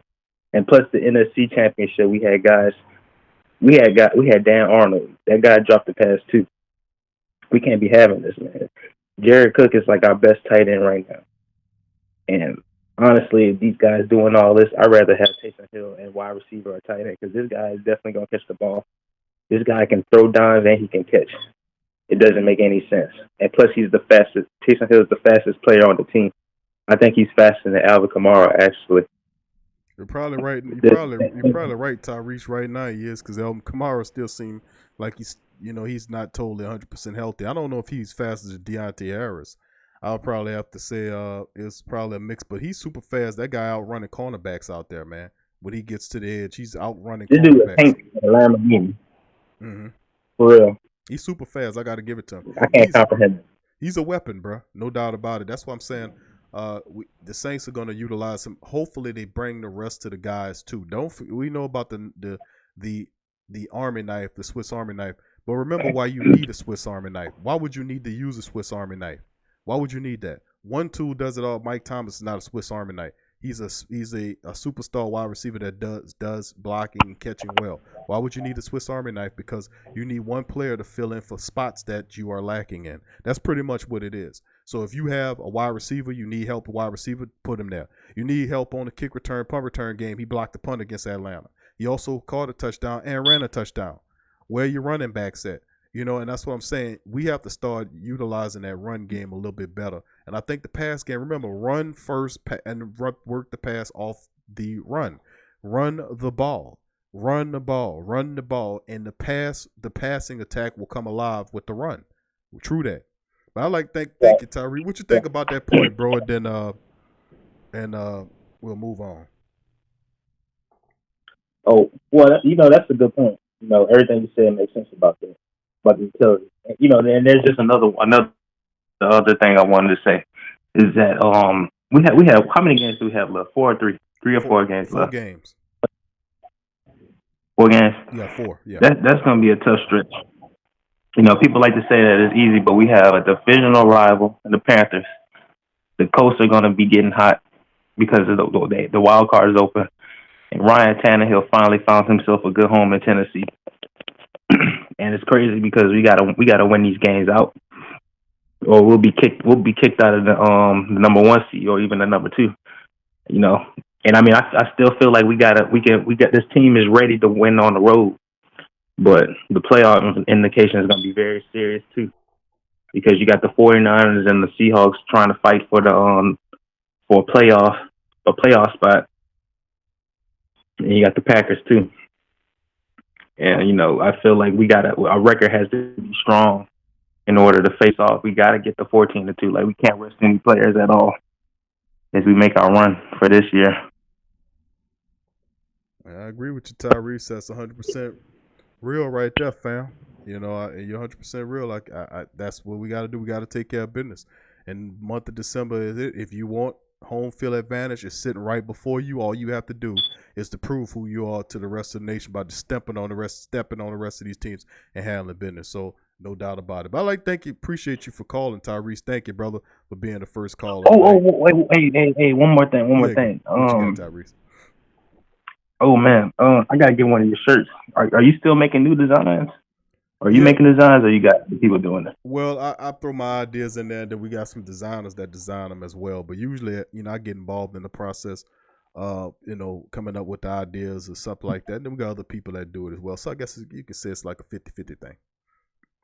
Okay. Well, here's the idea. You need to get one of those shirts saying the Saints are on the march, the enemy is on the run.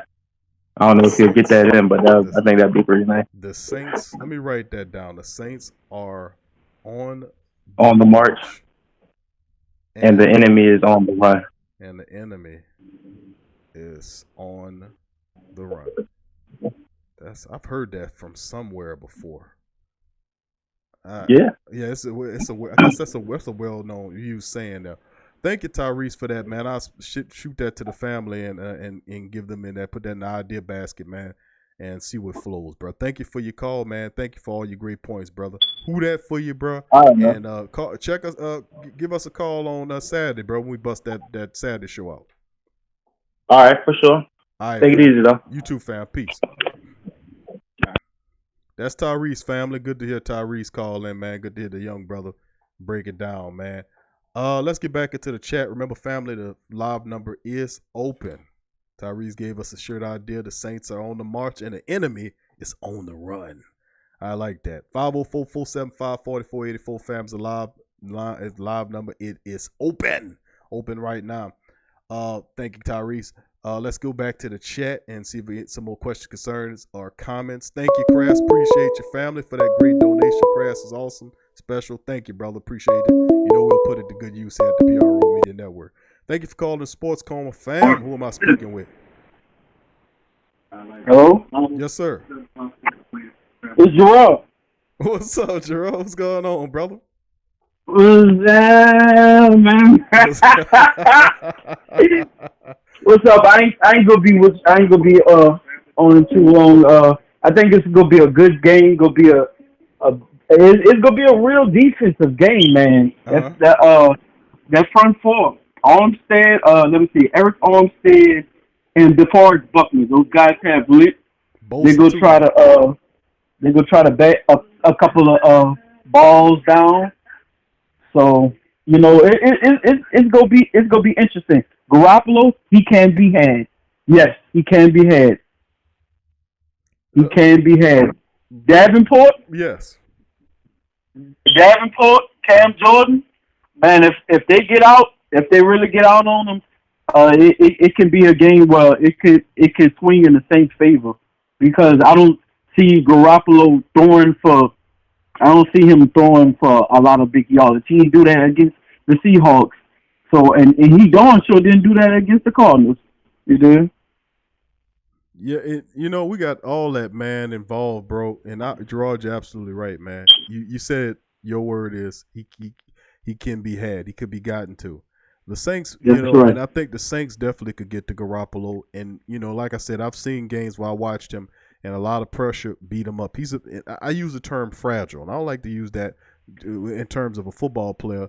But when with the last couple of years he's been with the 49ers, he's missed out on a lot of games due to injury.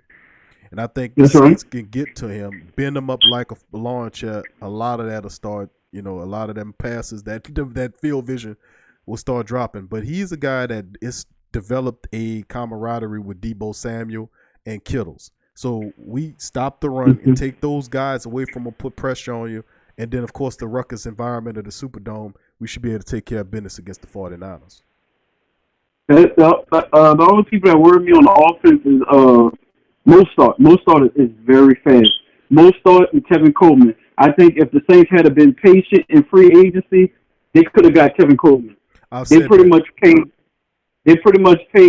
Murray the same price what they got Coleman. And Coleman lot better than, way faster than Murray. The Saints just need to be patient. And you remember they gave Garoppolo all that money. What that was? That was last year, 2017. I think it was the year before that. No, they gave Garoppolo. Yeah, I think that was last year. I think it was last year when they paid Garoppolo all that money. Gave him all that money, and this guy haven't done nothing.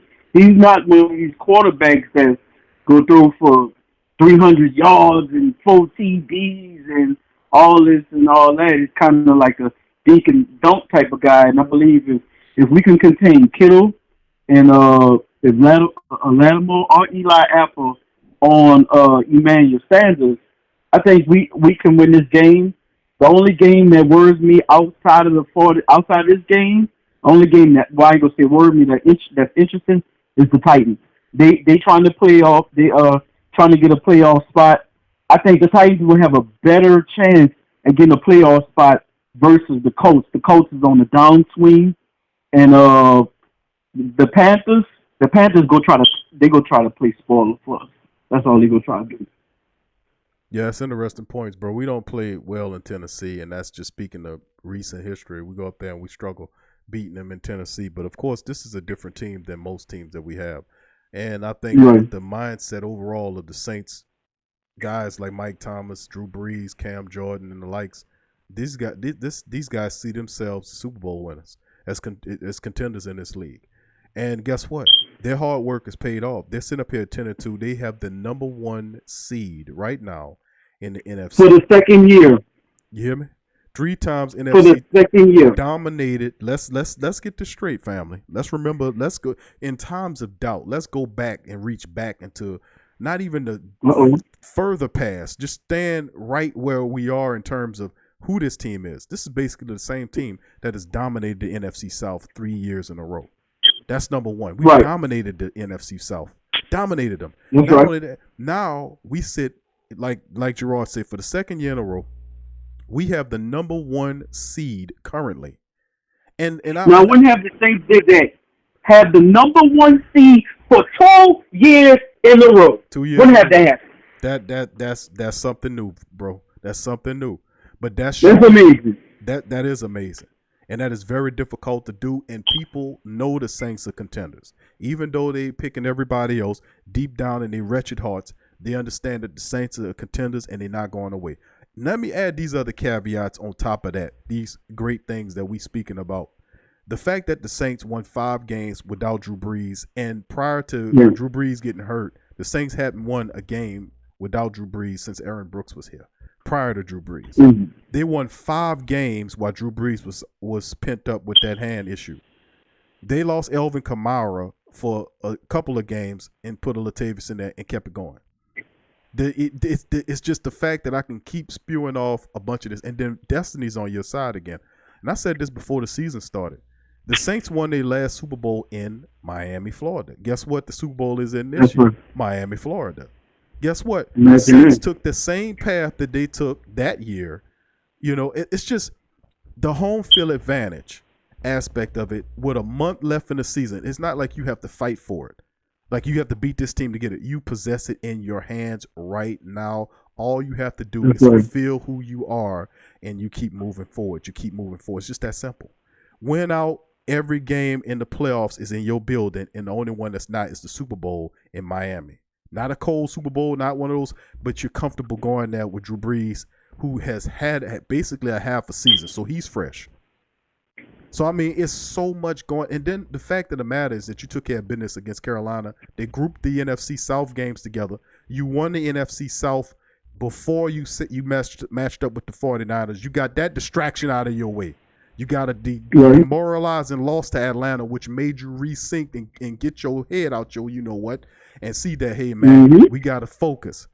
Then you get a long setup game for the 49ers, who just coming off a brutal game against the Baltimore Ravens. What more can I keep saying about this scenario? That the Saints are primed to win this game, and guess where the game is at? In the Superdome. It's not in San Fran. It's in the Superdome.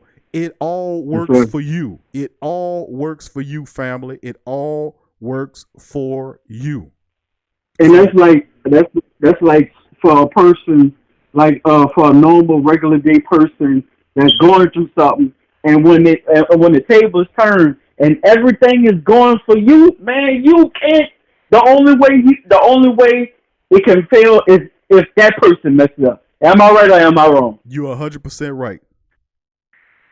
Absolutely, Gerard. Absolutely. That's all on you. And we've been saying this for a while, bro. Everybody's been saying this for a while. Who don't team that beat the Saints or who? It's the Saints. That's right. And the penalties. Well, they still go back to the Saints because they could control the penalties by playing mistake-free football. And they've been beating the refs. They've been beating the refs for the last 11 weeks. That the referees have been penalizing the Saints more than any other team in the NFL over the last 11 weeks. You are 10-2, so you're kicking ass, beating the referees and the team that you play. Who does that? Let me ask you this. I got 2 points. Who are we going to see in the playoffs? Who do you think we're going to see in the playoffs? I don't know the seed. Let me probably pull up the seed. But if we sitting the way I see us sitting, we got the number 1 seed. which means that we're more than likely take on a team like maybe I'm thinking perhaps the Vikings, That's what I was the thinking. Seahawks, Yeah. perhaps maybe not the Seahawks because the Seahawks they control the number 2 if they stay where they are. Watch that Week 17 game between Seattle and 49ers. They may flex that game. That's gonna be a very important game. That's gonna be a very good game. I'm definitely gonna watch that game. Definitely gonna watch that game. I was rooting for them, for the Seahawks. I think that Monday night game. Oh, that Monday night game was so good, man. It was so good. It was entertaining. And my other point is, sorry to cut you off, is our linebacker. I want to know. I think Stephon Anthony may get more playing time. Manti Teo not good in coverage. I don't want to see him covering the running backs. I don't want to see him covering Kittle or nothing like that. Strictly against the run. Now, against the run, he's a dog. He's a stalwart. He's a no-pass go. Right. Well, I mean, he is a more athletic linebacker than Manti Te'o, but for whatever reason, I'm thinking they're probably going to put Manti Te'o in a role over Stephon Anthony because he's more familiar with the defense than Stephon is. Now, don't get me wrong. I've always liked Stephon Anthony, and I'm going to be the first to tell you that they gave him a raw deal when he was here. When he was in his rookie year. That was on Joe Vitt. That was on Joe Vitt and all them people. Yeah. They couldn't develop linebackers just like a linebacker we got Martez Wilson back in 2011. That guy was another Stephon Anthony. They put him at DN, and that right there. The Saints could have had what's that guy named Fred Warner.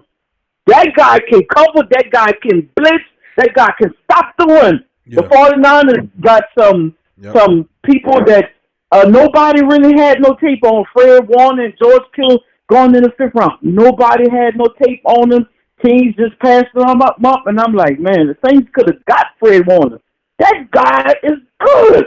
Fred Warner is a top tackler. Yeah, leading the team in tackles. He is excellent, and they have a lot of no-name guys on this team that we talk about, the Bosas and Armstead, but they have other guys on this team like Fred Warner and a couple of them linebackers that are pretty damn good too. So it's not just the defensive line gets it because they're a bunch of first-round draft picks, but they got other players in the defense with no names that's showing up that if you are scouting the team, you need to be aware of. But you absolutely right. Last year, that defensive line wasn't eating like this. They got another guy named Solomon Thomas. They're gonna trade him. Buckner and DeForest Buckner and Eric Armstead, them guys wasn't doing all that good. They just getting them sacks because of Bosa. Because of attention. Bosa got some guys. They got 16 and 7, 15 and 16. Them guys wasn't doing nothing. They wasn't bringing all that pressure. It's Bosa that has helped the line. It is Bosa. Yeah, you're right. Bosa he has been the guy that's really, added that extra dimension because if you think about it, them other guys not pure pass rushers. That's why they brought in D Ford, who should be healthy in this game. Right. So come over from the Chiefs. D Ford's a really good pass rusher as well. But most of those guys are more defensive, more run guys, run stuffers than they are pass rushers. But to be honest with you, the 49ers have a lot of talent there, a lot of first-round draft picks. And it's about time that some of them start paying dividends, to be honest with you. It's about time that the 49ers stepped up and became – if we had all those you look at the Saints defensive line. We have first-rounders as well, Cam and Davenport as well as Sheldon Rankins. And you could even put Malcolm Brown up there too. He's a first-round draft pick. The Patriots picked him out of Texas. So we have a line full of first-round draft picks. He's looking good too. Right. But you knew that, though. You knew that when they put Malcolm Brown next to Sheldon Rankins, you knew what you was going to get with that defensive line. Plus Onyemata and the rest of those guys really stepping up as well. We knew that you needed a perfect complement outside because Brown cannot be single block. He needs to be – he's doubled every time. And he's responsible for pushing up. Yes, indeed. Look at the tape. That guy is not – you can't single block Malcolm Brown. You can't – and it's the same with Sheldon Rankins. So somebody going to eat. And Cam's eating. Davenport is doing good on his side, and when six sacks already, and then you got Cam doing already. I'll give him probably 10 before this year is over, I'll give them 10 to 12. Man, I sincerely hope so. We got 4 weeks left, and we got a few suspect offensive lines that we need to feast upon. But in the end, anything possible. I think the Saints, man, this is their year. So you'll be seeing. Keep your eye on our left tackle. He doing good. Omar May. Yeah. Yeah, Omar May is playing well, man. Always was more of a running offensive line, run blocking offensive lineman. But this is what the Saints do. The instruction of the offensive line coaches, the instruction of the Saints coaches get those players ready to go. You got a championship team, they're getting championship instruction, man. Them coaches are top notch. Let's not forget the coaches, family. Let's give it up. We got a great team, but they're getting great instruction. That's why I was saying about Nielsen, the defensive line coordinator. Of course, you got Brian Young, the pass rush specialist. Those guys are help hone the skills of these guys like Onyemata and Sheldon Rankins. And taking them to another levels. We knew Malcolm Brown was good, but when that line is so fierce, and they're the strength of the Saints defense, and then they have the depth to keep feasting upon you. I just love what the Saints are doing from a defensive standpoint, and they keep the pressure on you. As I said, pass rushes, and waves. That's what Dennis Allen does. Pass rushes and waves. They can waves, unrelenting. And knocking your ass down every part of the way. So I expect the same thing to happen to that's what I'm talking about. This matchup. So we're gonna see. We go eat Sunday. We go eat. It's gonna be a second Thanksgiving, no doubt about it, Gerard. Who that, brother? Appreciate the call, brother. Who that? That's Gerard, man, calling and appreciate Gerard. Gerard always got great energy, man. Always great energy. I appreciate the fam, man. Great calls from both guys, Tyrese and Gerard. Thank y'all, brothers. Getting down to the chat here, fam. Let me keep going through here. Roscoe says, thanks, Kev. Pablo says, Gardner Johnson isn't really suited to play cornerback. He's more of a linebacker safety hybrid. But, man, he has listen, I hear what you're saying, Pablo, but Chauncey Gardner Johnson has a cornerback skill set. He has the speed, even though they chose him to be a safety. But he's a really good hitter. He takes great angles.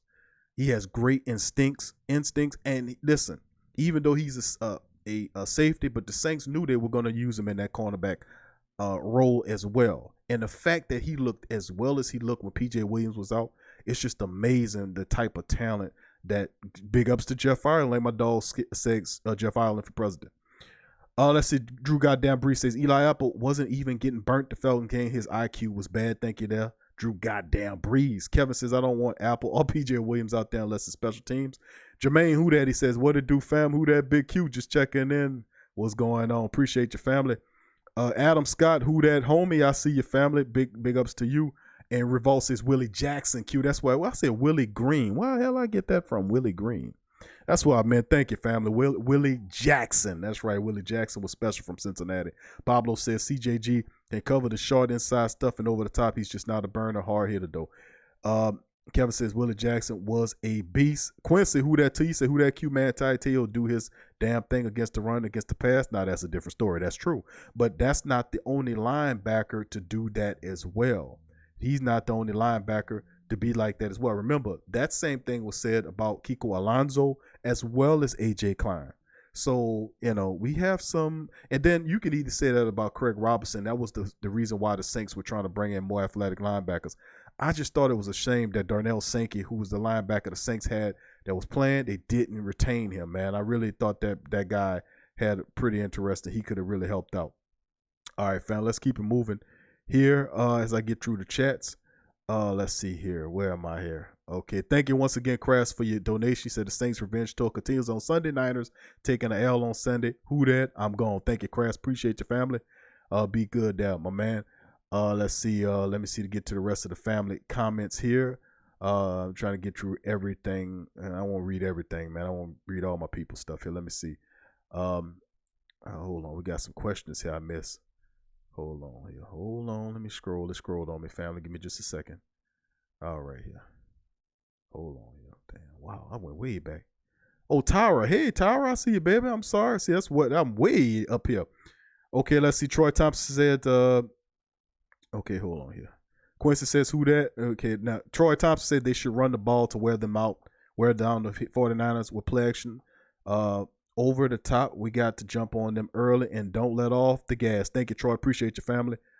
Kevin says, well grab that dude off the practice squad. Pablo says Apple has played great this year. One bad game was a bad game. Plan to put him traveling with the featured wide receiver. Thank you. Quincy says CJG should start at the nickel. Just because you flourish in the slot doesn't mean you can play corner. Playing on that island, different ball game. He do his damn thing when playing in the crowd. Thank you, Quincy. Kevin says, true. The other outside corner is a concern. Good to see you there, Tyra. Appreciate you, baby.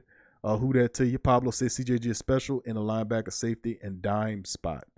Okay, Tyra says, hey, Q, hey to you too, Tyra. Good to see you. Steve says, D-line is going to be on fire. Pablo says, I'm most worried about the play calling, Sean Payton. Sean being scared of the run last few weeks. Thank you, Pablo. Drew Brees says, that injury has changed AK. For now, we need 2017 Kamara for these playoffs. See, good to see you, Adrian. Adrian in the building. Big ups to you, Adrian. Soldier for God says, I thank Sean Payton saving AK-41 for the playoffs. Drew Brees says Sean Payton does not fear to run. He just puts all his faith and trust in Drew Brees. That's very true. Demi says, who that to everybody? Tyra says everyone had butter. Roscoe said butter hand. Roscoe says, haha, way to throw me out there like that. Soldier for God says, man, Q, what's up with our special teams play? I damn near had a heart attack for Thanksgiving. I know, Soldier for God, brother, it was screwed up, but listen, they got the right man for the job. Darren Rizzi won't play that. He's going to get that together. Trust and believe that. So don't even trip on that, bro. You know, they got the right man for the job. I'm telling you, that man not going to play it. Thank you, Kevin. Appreciate your donation, family. Thank you, brother. We're going to put that to good use here at the platform. Pablo says they got to call the plays, though. Roscoe says, Q, you're right, though. Speak the truth. Thank you there, Roscoe. Drew Brees says, every time I see another wide receiver besides Michael Thomas catch the ball, I expect them to drop it. Yeah, that's been the kind of the thing, isn't it? That's the theme. Hoping that changed. Tramal, who that family says, this is a Murray game. Sean C says, what up, Sean? I see you, baby. He says, smash that like button, fam. And the show don't always get notifications on YouTube. Thank you, Sean, for saying that, man. I don't know what's up with YouTube. It happens. Nothing's perfect. Hit the like buttons, family. If you're in the live chat, please do me a service and the platform a service by hitting the like button. It helps to get to other really great sports, Saints family as well. Thank you for that one, Sean. Tyra says yes. Kevin says this is definitely a Murray game. Zach, who that? Good to see you, Zach. He says Gen's only good for one or two big passes, and that's it, but he needs to catch it. And Drew needs to make it passable. Last year was a great layer to our offense. We need realistic number 2 wide receiver. Thank you, Zach. Who that? Kevin says Jared Cook better not drop one damn pass. I feel you. Drew Brees says we put Dan Arnold on the shirt. That's right, fam. We did. And we said we didn't get robbed. And it's a picture of what appears to be Dan Arnold dropping the touchdown pass. That was just to make the point, fam, that you weren't robbed. The game was yours. You gave it away. Who drops touchdowns? I'm not even get into it because you know how I feel about it. Tyra says they must be hit because they're still wounded. We put down.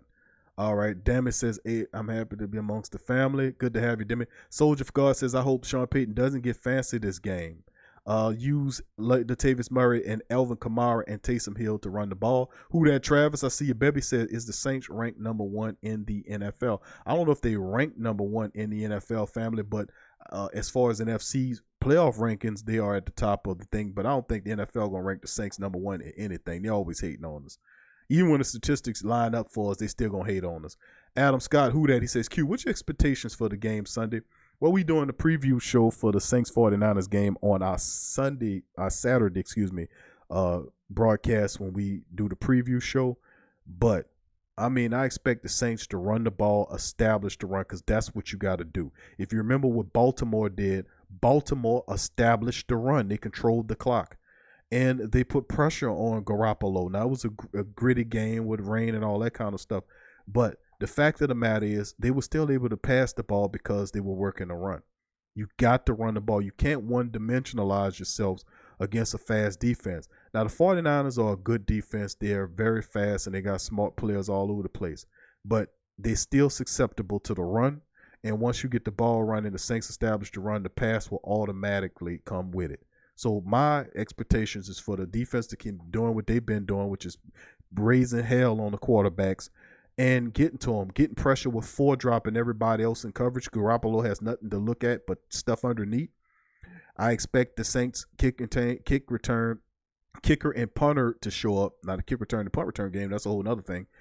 And also, I'm looking at the expectations for the Saints to run the ball offensively and get the pass off the run. That's what I'm saying. Remember, Drew Brees and Sean Payton likes to use short passes. It's almost like an extended running play when the slants and all this kind of stuff to kind of build a rhythm. They were doing that with Jared Cook a couple of games back to kind of get him going. And it's a smart thing to do to get rhythm, but I need them to really use Latavius Murray with Zach Line coming back. You have to use Latavius Murray and Elvin Kamara, and I dare say Dwayne Washington too in this game. Battle ram this 49er team, beat the hell out of that defense, and then get the running game, the passing game going. But we'll cover it more in depth on the Saturday show. Thank you for that, Adam. Demi says, I agree. Kevin says they're going after Apple early. Be ready. Thank you, Adrian, for posting the live line. Remember, family, thank you for both callers, Tyrese and Gerard. The live line is open. I'm just working my way through some of the comments and holler at some of the family members, but the live line is open, 504-475-4482. Roscoe says, I see this being a 38-42 game. Tyra says, experienced team, they better perform like it. Kevin says, no, Eli on Debo. Soldier says, Lattimore on Debo. Irvin says, Dennis Rodman, LOL. Kevin says, Eli got exposed in the NFC Championship too. Kevin says, rotten apple. Irvin says, who that? Cowboys losing there. They definitely losing to the Bears. And let's get them. I'm glad to see it because I'm sick of them always talking about the Cowboys. They losing 24-7. They about to get their whole season knocked off. And I got a friend of mine that's a Philadelphia Eagles fan, and I've been making fun of him and look like they about to back their way into the playoffs. But anyway, let's keep it going. Let's see. Soldier of God says MT's gonna abuse Richard. Richard's a very smart guy. He don't have the speed, but I'm looking forward. If you ask McHugh, which is the matchup you most looking forward to, it's Michael Thomas against Richard Sherman, because it's hard work and smart player against smart player. Even though Richard Sherman is advancing his age, he's still a very heady player that don't have the speed that he had, but he used little tricks and stuff to kind of beat you. You know how to position you against the sideline and stuff like that. And remember, he's still a 6'3" cornerback. Thank you for calling Sports Coma. Who am I speaking with? What you do, Q? This Paul, man. How you What's do up, tonight? Paul? How you doing, my brother? How you feeling, man? Oh, I'm doing good, man. Oh, man, that's what I like to hear, brother. What's on your mind about the black and gold, brother? Oh, man, I want to get this 49er thing done, man. Yes. What does Coach Page go take a page out of Coach Harbaugh? That's what I caught down. That game, I know a lot of people may not like it, but when it's raining and cold, that certainly separates the boys from the men. Trust me. Yeah, you're right. It was an entertaining game, man, and but that showed you the 49ers are, they're a team that that hung with the Baltimore Ravens, despite the fact that Lamar was, Jackson was running all over the place. Mark Ingram was looking pretty good too, and they were dealing with that combination running game, and then they just ultimately lost by what it was, a field goal, I think it was. That's what beat them, as a field goal. Mm-hmm. It really was. But you know what? If Baltimore's quarterback hadn't made some key runs, we know Drew Brees is not going to do that not in your life, Right. They were there all the time if Drew could run, but I think he you got to remember he's 40 plus now, and he just don't want to take that shot, and I can kind of understand that. Yeah, I remember last year when he was running against the 49ers and he did the slowest spin in the history of all spins. It was absolutely, he spunt and shook a Atlanta guy on the way to the end zone. It was like one of the slowest spin moves that I ever seen in the history of pro football. But Fred Stafford and Grady could have got past that faster than that. But you show you that Drew's not quite the athletic, but still be able to get out the pocket for like 5 yards here or there. And you see statues like Matt Ryan run, scramble away, run and pick up 4 or 5 yards, slide. Drew Brees could do that. I don't expect him to do it 10 times a game, but 3 or 4 times a game you see an opening, because you'll see that. Take it. 3 or 4, then slide. Slide 3 or 4 times, slide. Just don't stand in there if you see pressure coming. 3 or 4 yards outside of that, run it, pick it up. Slide, they can't touch you. So, I mean, like I said, it's something to consider. It's definitely something to consider. But like you said yourself, I don't think Drew Brees is interested in doing that at this stage of his career. So hopefully he'll be able to get that layer in the playoffs where they trying to drop into coverage and cover everybody. And Drew say, well, I got 5-6 yard cushion here. I'm going to go up here and run it and slide and pick up a quick 5 yards. That can help his game as well. It would be an aspect that enemy defenses are certainly not looking for, but like I said, I think that's just wishful thinking. Yes, probably is, Paul. You're probably right. You're probably right, family. Sean Payton would probably have a stroke or a heart attack or whatever he did. Don't do that. Drew, what are you doing, man? Just take the sack. Oh yeah. I don't think he want to get that chewing out. Even if he gets a touchdown, Sean Payton be sitting there with them lips spooted out. Now, why he do that? That's what we got Taysom Hill for, But yeah, man, it's gonna be interesting. But yeah, the Saints got a blueprint of how to beat the 49ers. I don't know if they're gonna work with it. And that's one of the questions I wanted to pose to you, Q. What happens against the 49ers? You and the family really think that Sean Payton's going to be patient enough with the running game if it starts off slow against that sturdy 49 defense? What you think? I think he has no choice. If you're getting into December, this is ground and pound season. You got if you want to take anything from how the Baltimore Ravens were able to get over on the 49ers, look at the fact of how they ran the ball. Not looking at the Lamar Jackson aspect of it, but they were able to run the ball quite effectively against that vaunted 49er front. They did a pretty decent job. And, and I think that he does have the discipline to stick with it. But remember, also Sean does these, Coach Payton does these plays where it's like an extended running play when he do these little quick passes as well. And I just think, we kind of be mindful of not using too many of these sideline to sideline plays because this defense can run sideline to sideline. I think we probably do our best action against this team by just brutalizing them up the middle. Just lay our hands on them and push them and run on this team. Just dominate them at the line of scrimmage. And that's not thinking. If the Saints could do that, then the pass comes automatically off the run. Latavius Murray, Dwayne Washington, Elvin Kamara, we got the backs to accomplish this. We really do. We have the ability to be able to be. I still say, despite the fact we missing 2 of our starting line, and Teron Armstead was limited. I don't know if he plays in this game, but he did practice. He was limited though, and although it's still Thursday, we still have a few games to go before the actual game comes down. But what if I'm thinking it could be a surprise that you could possibly get Teron Armstead back for the 49ers game. That could be quite the surprise. And in the end, I still say that the Saints, this is a super important game. This is a playoff game. It'll be a playoff environment.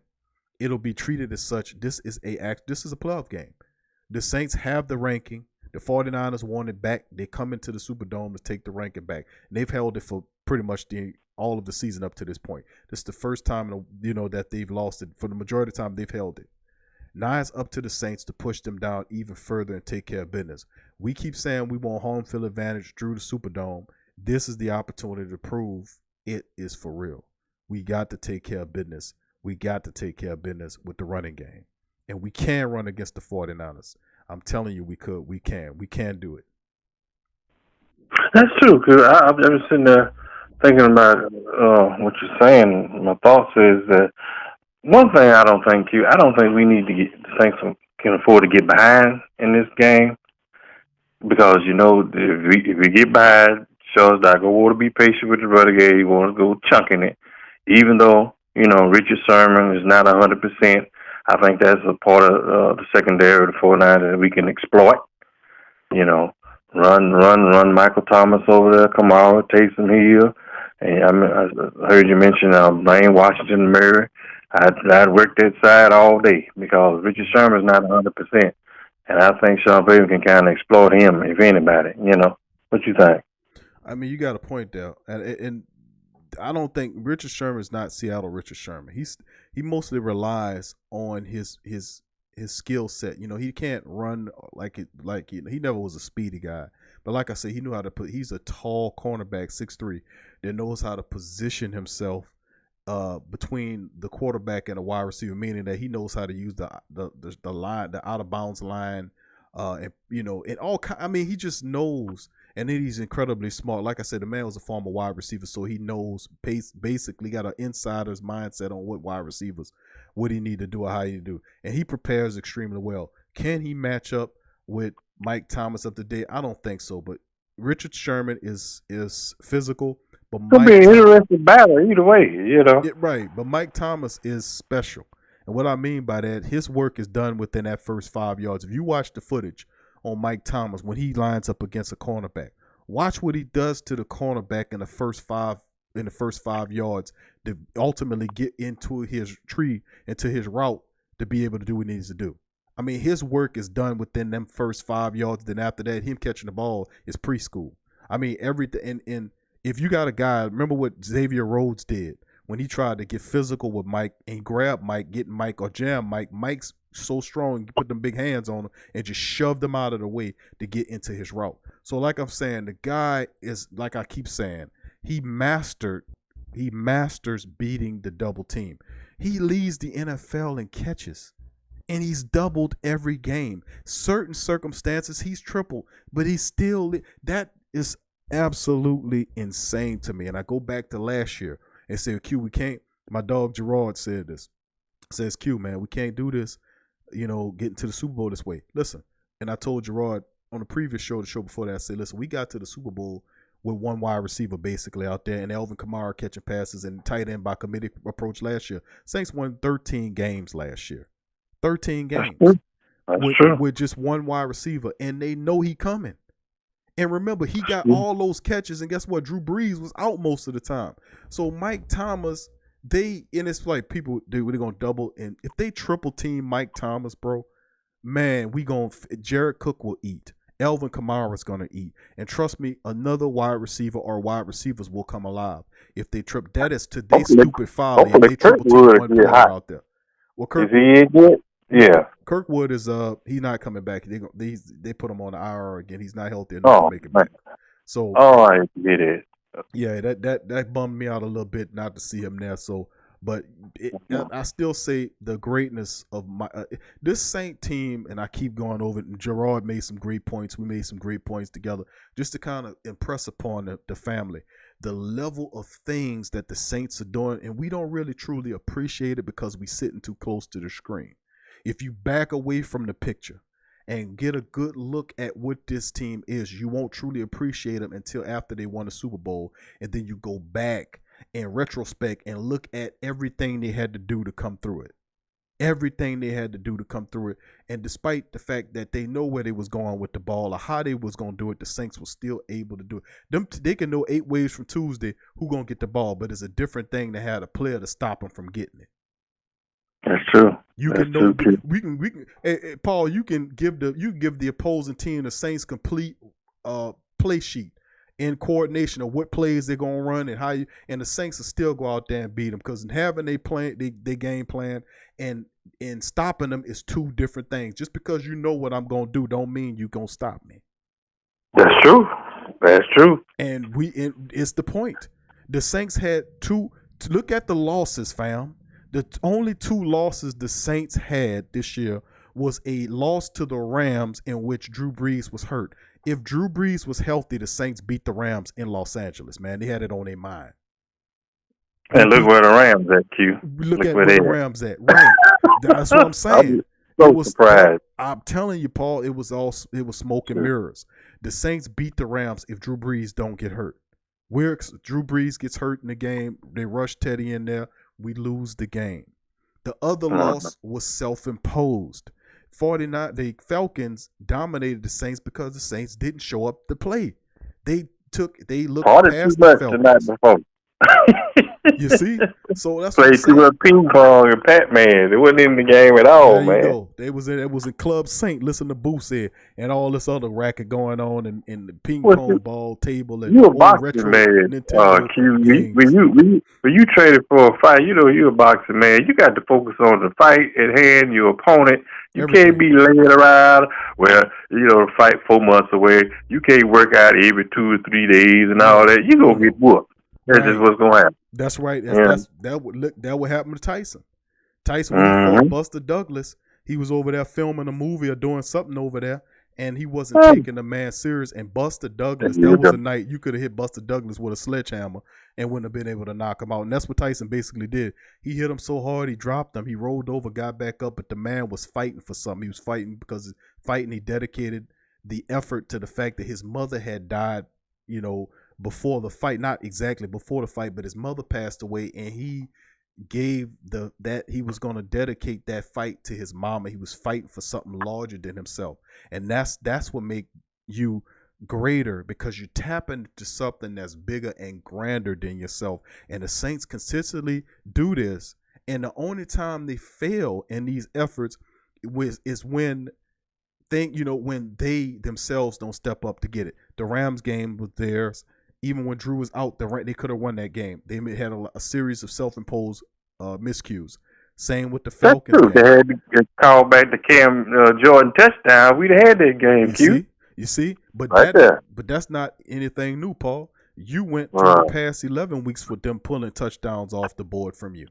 So you have been fighting the juggernaut NFL through its referees and beating their asses. And you sitting up there 10-2, and you have 4 games left in the season where you have home field advantage in your hands right now. Only thing you have to do is take care against the 49ers and the rest of these teams. Tennessee might be a difficult team, but they ain't nothing compared to the Saints. Y'all know that. The Colts ain't nothing compared to the Saints. The only true competition the Saints have is the 49ers, and the mindset is, do we beat ourselves in the rest of these contests? If we in our December mindset for the playoffs, we should be fine. Injuries too. You can't forget that. A lot of them guys, the 49ers going to come hitting. They're going to come hitting. I can see that right now. This is basically a boxing championship fight. I mean, you got to put up the shit up, and bad as, it's just because you still got to keep up with Seattle and Green Bay and Minnesota and all that. You don't want to have to go on the road, man. You just really don't. I don't know if Sean Page is preaching that to the guys, or he's preaching it and he's preaching it to the choir. They're not taking it serious. Wind up having to be on the road for the playoffs. See how much fun that is. What you think, Q? I agree with you. I think the Saints' record, I think it's like 1-5 on the playoff matchups. But that's the thing. This team realized, and this is similar to the Super Bowl. It's so eerie, so many different things, man. It's just like, and trust and believe, during the season, remember the show I had when I was showing people about Sean Payton bringing the voodoo priestess in there and doing rituals, and he did that. I remember that. Remember that? All kind of potions and concoctions and stuff. Right. And people didn't believe me because they don't remember it, and I had to show them. I also showed them pictures of the mock funeral that Sean Payton had. Sean Payton was behind a mock funeral burying the old Saints. Now, what's the importance of doing such things? Because he taking it serious. He believes in something deeper there, I'm telling you, because in some aspects, people realize in order to become a new you got to get rid of the old you. So people call it rituals, or nowadays they call it habits or routine. Now it's not called routines, it's routines. A routine is like if you're trying to get rid of something, like if you were a guy that used to smoke, or you was somebody that was doing something disagreeable, and you ultimately in your mind said, you know what, that is unbecoming of me, like Reverend Saint did. When Reverend Saint went from being a pimp from back in the days to turning his life around and being all about positive stuff. When that type of situation occurs, you got to bury the old you for the new you to come forward. And in many aspects, that's how the Saints were able to move from the brown bag days to the championship days. And Sean Payton was having that much success doing it. He wasn't the first coach to win games or win playoff games. Jim Mora was doing that, but Sean Payton brought the spiritual aspect to the team as well. And I'm saying that the Saints are tapping into something bigger than themselves. That's what I'm saying here. I'm saying the Saints are tapping into something grander and larger than themselves when they can beat not only the team that they playing, but the referees as well. And the referees are calling stuff against you to aid the other team, and the statistics are backing it up now. And I've been blasting their ass, and then WWL did an article saying, oh, well, listen, this is some truth behind it. NFLpenalties.com. But listen to your Q, better watch it. But that's you too, Paul. That's not just me it's everybody saying the same thing. It's Oh, just yeah. we in unison with it, and the family know as well. Is that we beat Well, that's the a good point. juggernauts. Who you think gonna win that? And what I mean by who gonna win the penalty battle, who gonna have the less penalties? Because the Saints don't need to be plus in that area at all. Well, I think the Saints gonna have more penalties called upon them because the referees don't want the Saints to be represented in the Super Bowl. And this is the time when we have to play mistake-free football. So if you ask me a penalty-related question about who gonna have more, I guarantee you dollars to donuts that the Saints will have more penalties in their building than the 49ers. I would be wholly shocked if the Saints if the Saints had only 4 penalties called against them in the Superdome against the 49ers. I would be wholly shocked. I expect Well, the let me ask you NFL this: who's referees gonna to win the challenge battle? 'Cause I see that red flag coming out at least twice in each half and on both sides. I think it's gonna be that tight. Q, who you think gonna win that? I probably would have to say to the chagrin of the Saints, it'd probably be the 49ers. I just think that I have such a low opinion of the NFL officials. I've seen so much of the football of these calls over the last 12 games that have really tainted, I ain't gonna say it tainted. Reality opened my eyes to what they're trying to do. And I don't expect them to peel off of it because the Saints are winning these games. I expect them to increase it. I expect them to go at it full bore because you already showed me what you're trying to do. I already know that you're trying to stop the Saints. You're trying to stop the Saints. You don't want them in there because you want a bigger market team in there to represent. That's crazy though. Q, every job, you worked, I worked. We had performance evaluations and all that. It's just amazing how the NFL refs is like the mafia, like they're untouchable no matter what they do. Oh well, It's crazy. It's crazy, and it's a part of the game. When this is $1 billion sport, it's billions, multiple billions of dollars, and not only billions of dollars. You know what the best kind of billions of dollars you get? Tax-free billions of dollars. And these people basically operate, and they get all of the money. They see all that money. Like you might have somebody that work a job, and they may make $60,000 or $70,000 a year. You ain't gonna see $60,000 or $70,000. You ain't gonna see that. You gonna see a percentage. You be lucky if you see 50 of that. Because them people gonna take what they gonna take from you before they get paid before you do. You get a check and they already took the money before you. So you like, God damn, this my money. But they get it before you get it. That's why Jerry Jones was able to build a $1 billion new Texas stadium. Guess who paid for it? The fans. No doubt. We covered that all. Our voice the hell out of that, Paul. That's one of my sticking points there. Well, you can't even go to the stand and get a hot dog worth anything. we gotta demand more, family. That's how we change it. You gotta decide if you want to pay your light bill or you want to buy a beer and a hot dog at the game. That's pathetic. You gotta go in debt to get some concession food, man. It's crazy. Well, I remember back in the day, you could get the nosebleed, the terrace in the dome for about $30. Now it's probably about $300. Ain't no telling. Oh yeah, that's a long gone deal there, bro. Yeah, boy, that was the worst seats in the house. You had to have binoculars like ants down there on the field. But things have changed so much. But you know what, man? I like I said, I'm just hoping things get this done. It's a must-win Q. We got to stay in pace with Seattle. I mean, I don't know. Seattle like Transformers. They're just transforming into something, and they're just getting good. And like you look at them, like how are they doing this? Because they ain't no superstars at each position. It's just a bunch of guys that just working together. But Russell Wilson, he's a trigger man. He makes the thing go. That's what it's about. That's what a team is. You might not see the individual working parts, but they play well together. They have that chemistry. They believe in the system. And they needed a piece here or there, and now they're playing it. But you're right.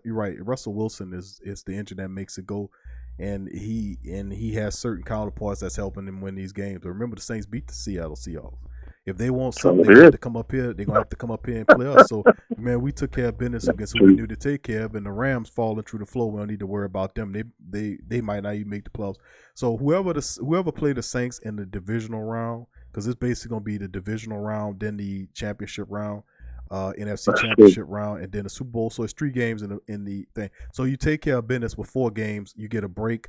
Then you get Teron Armstead. If he doesn't play, of course, Teron Armstead to get back before the end of the season. You get Andrews Pete back for the playoffs.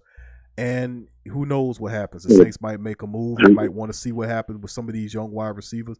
That's still the Des Bryant thing situating out there as well. So, who knows? Oh, really? Oh, I thought that was a closed book. Now, Okay, then. that question is open back up with Keith Kirkwood going back to IR. It does still present that situation. So it's something to pay attention to. But thank you, Paul. Thank you for calling, family. Thank you, brother. Hey, man, I appreciate y'all now. Thank you. The States got to win this, baby. It's just a bust. I hate to say it like that, but hey, if you lose, you're going to put yourself in a bad position. No, Paul, I expect you to keep it real, brother, and I appreciate the historian bringing his historian perspective. Appreciate y'all, man. All right, now, who that, y'all? Who that, Paul? Peace. That's Paul, the historian, family. Thank you, Paul. Thank Tyrese, Gerard, and Paul, man. Great questions, energy, man. All that wisdom and information and passion on the line, man. Great. Appreciate the family. Getting back into the chat, family. Demi says, let's see. Till, who that, Till? Good to see you, family. I see you, baby. Good to see you there. Aaron Henry says, right, Mike T will Lil Boy Sherman. Okay.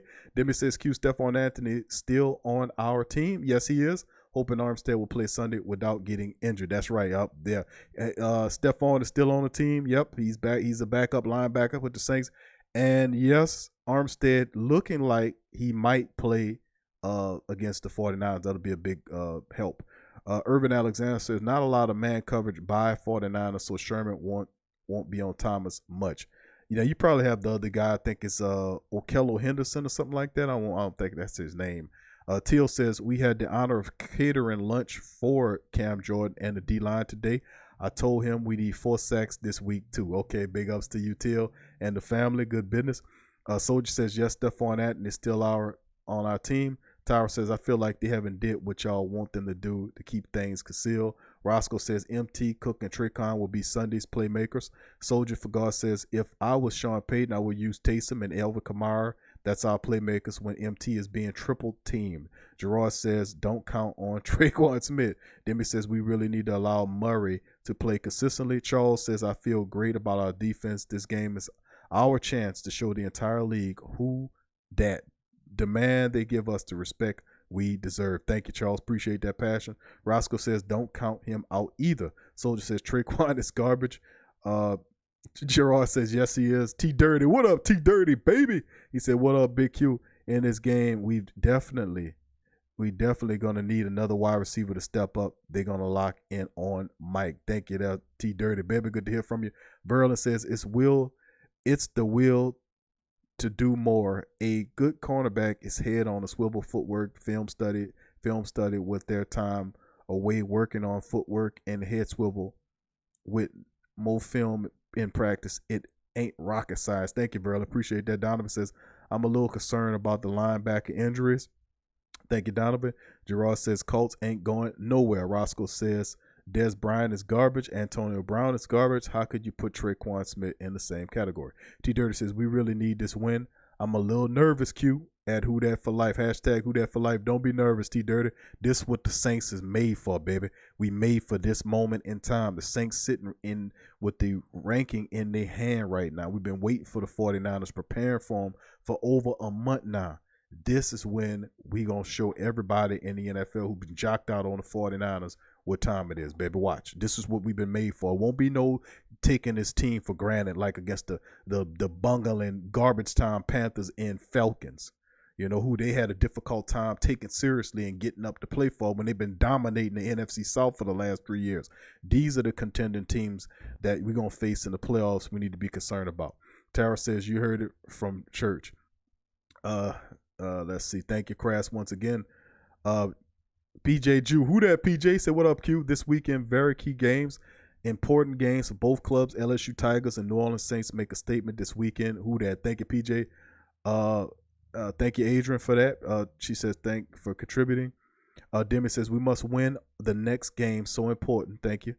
Kevin says, Eli and the third corner plays well. We'll win. Nola Nurse says, do you have any concerns about the offensive line missing Andrews Pete so far this week in practice? And Terry Armstead practicing limited day going against the 49ers D-line missing Eric Armstead.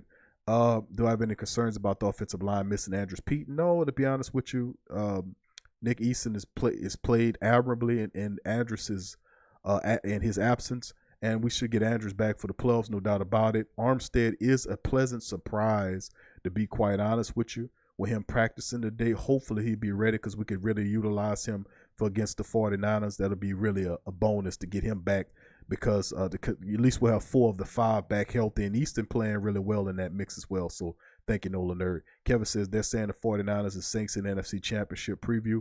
Roscoe says the 2 toughest games are against the referees and ourselves, and I'm tired of officials and tired of beating ourselves up. Thank you, Roscoe. Kevin says Cam Jordan doing one-on-one place interview before the game Sunday. Tyra says, speak, brother.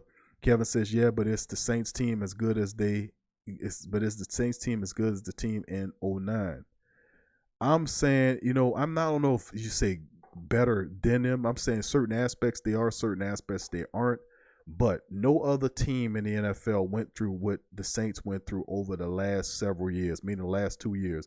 The Minnesota not miracle, the debacle in the dome, and then this year as the referees continue to cheat the Saints, no other team come through that. And the fact that the coach has actually training his team and staff to prepare games where the referees don't interfere because they know from a statistical standpoint, now we got the stats to break up what we've been saying from a psychological standpoint, because people can say, oh man, Q, you tripping. The referees calling the games like they see it. And anybody that know anything about football and know about the Saints know that's a bunch of hooey. That the referees are blatantly calling games. They took touchdowns off the board. They called when Cam picked up the ball and ran for a touchdown. They blew the play dead. Who they did that to all year long? They ain't do that to nobody but your ass. And then there was several other plays, several dozen plays that you could actually call to the forefront as testimony against what the referees was doing, including the last 2 performances when the Saints had 9 penalties called against them. The other team had 2 or 3 penalties in the game. The Atlanta, the 12 penalty game where Carolina had 3 penalties for 25 yards. You mean tell that garbage ass Carolina team was playing that well, where they weren't getting no get out of here with that, man. Get out of here. That's why I say I laugh at them. That's why I lambaste and destroy the referees in their chance I get, because they're a bunch of garbage. They're working for garbage and trash called Roger Goodell. Get the shirts, family. Let's go against this juggernaut together. We got the shirts, the DAT slap shirts, and we with a picture of Big Q DAT slapping the piss out of a referee, knocking all of the piece out of his ear. I love wearing that shirt on Sundays. I ain't gonna lie to you. And people laugh when they see that shirt. They say, that's you on there. Say, what you slapping the referee? And they just laugh at it. Where can I get that shirt? And I just, tell them. But it's also the fact that the new shirt that came out, I don't know if y'all heard about it, it's called Ref You Suck.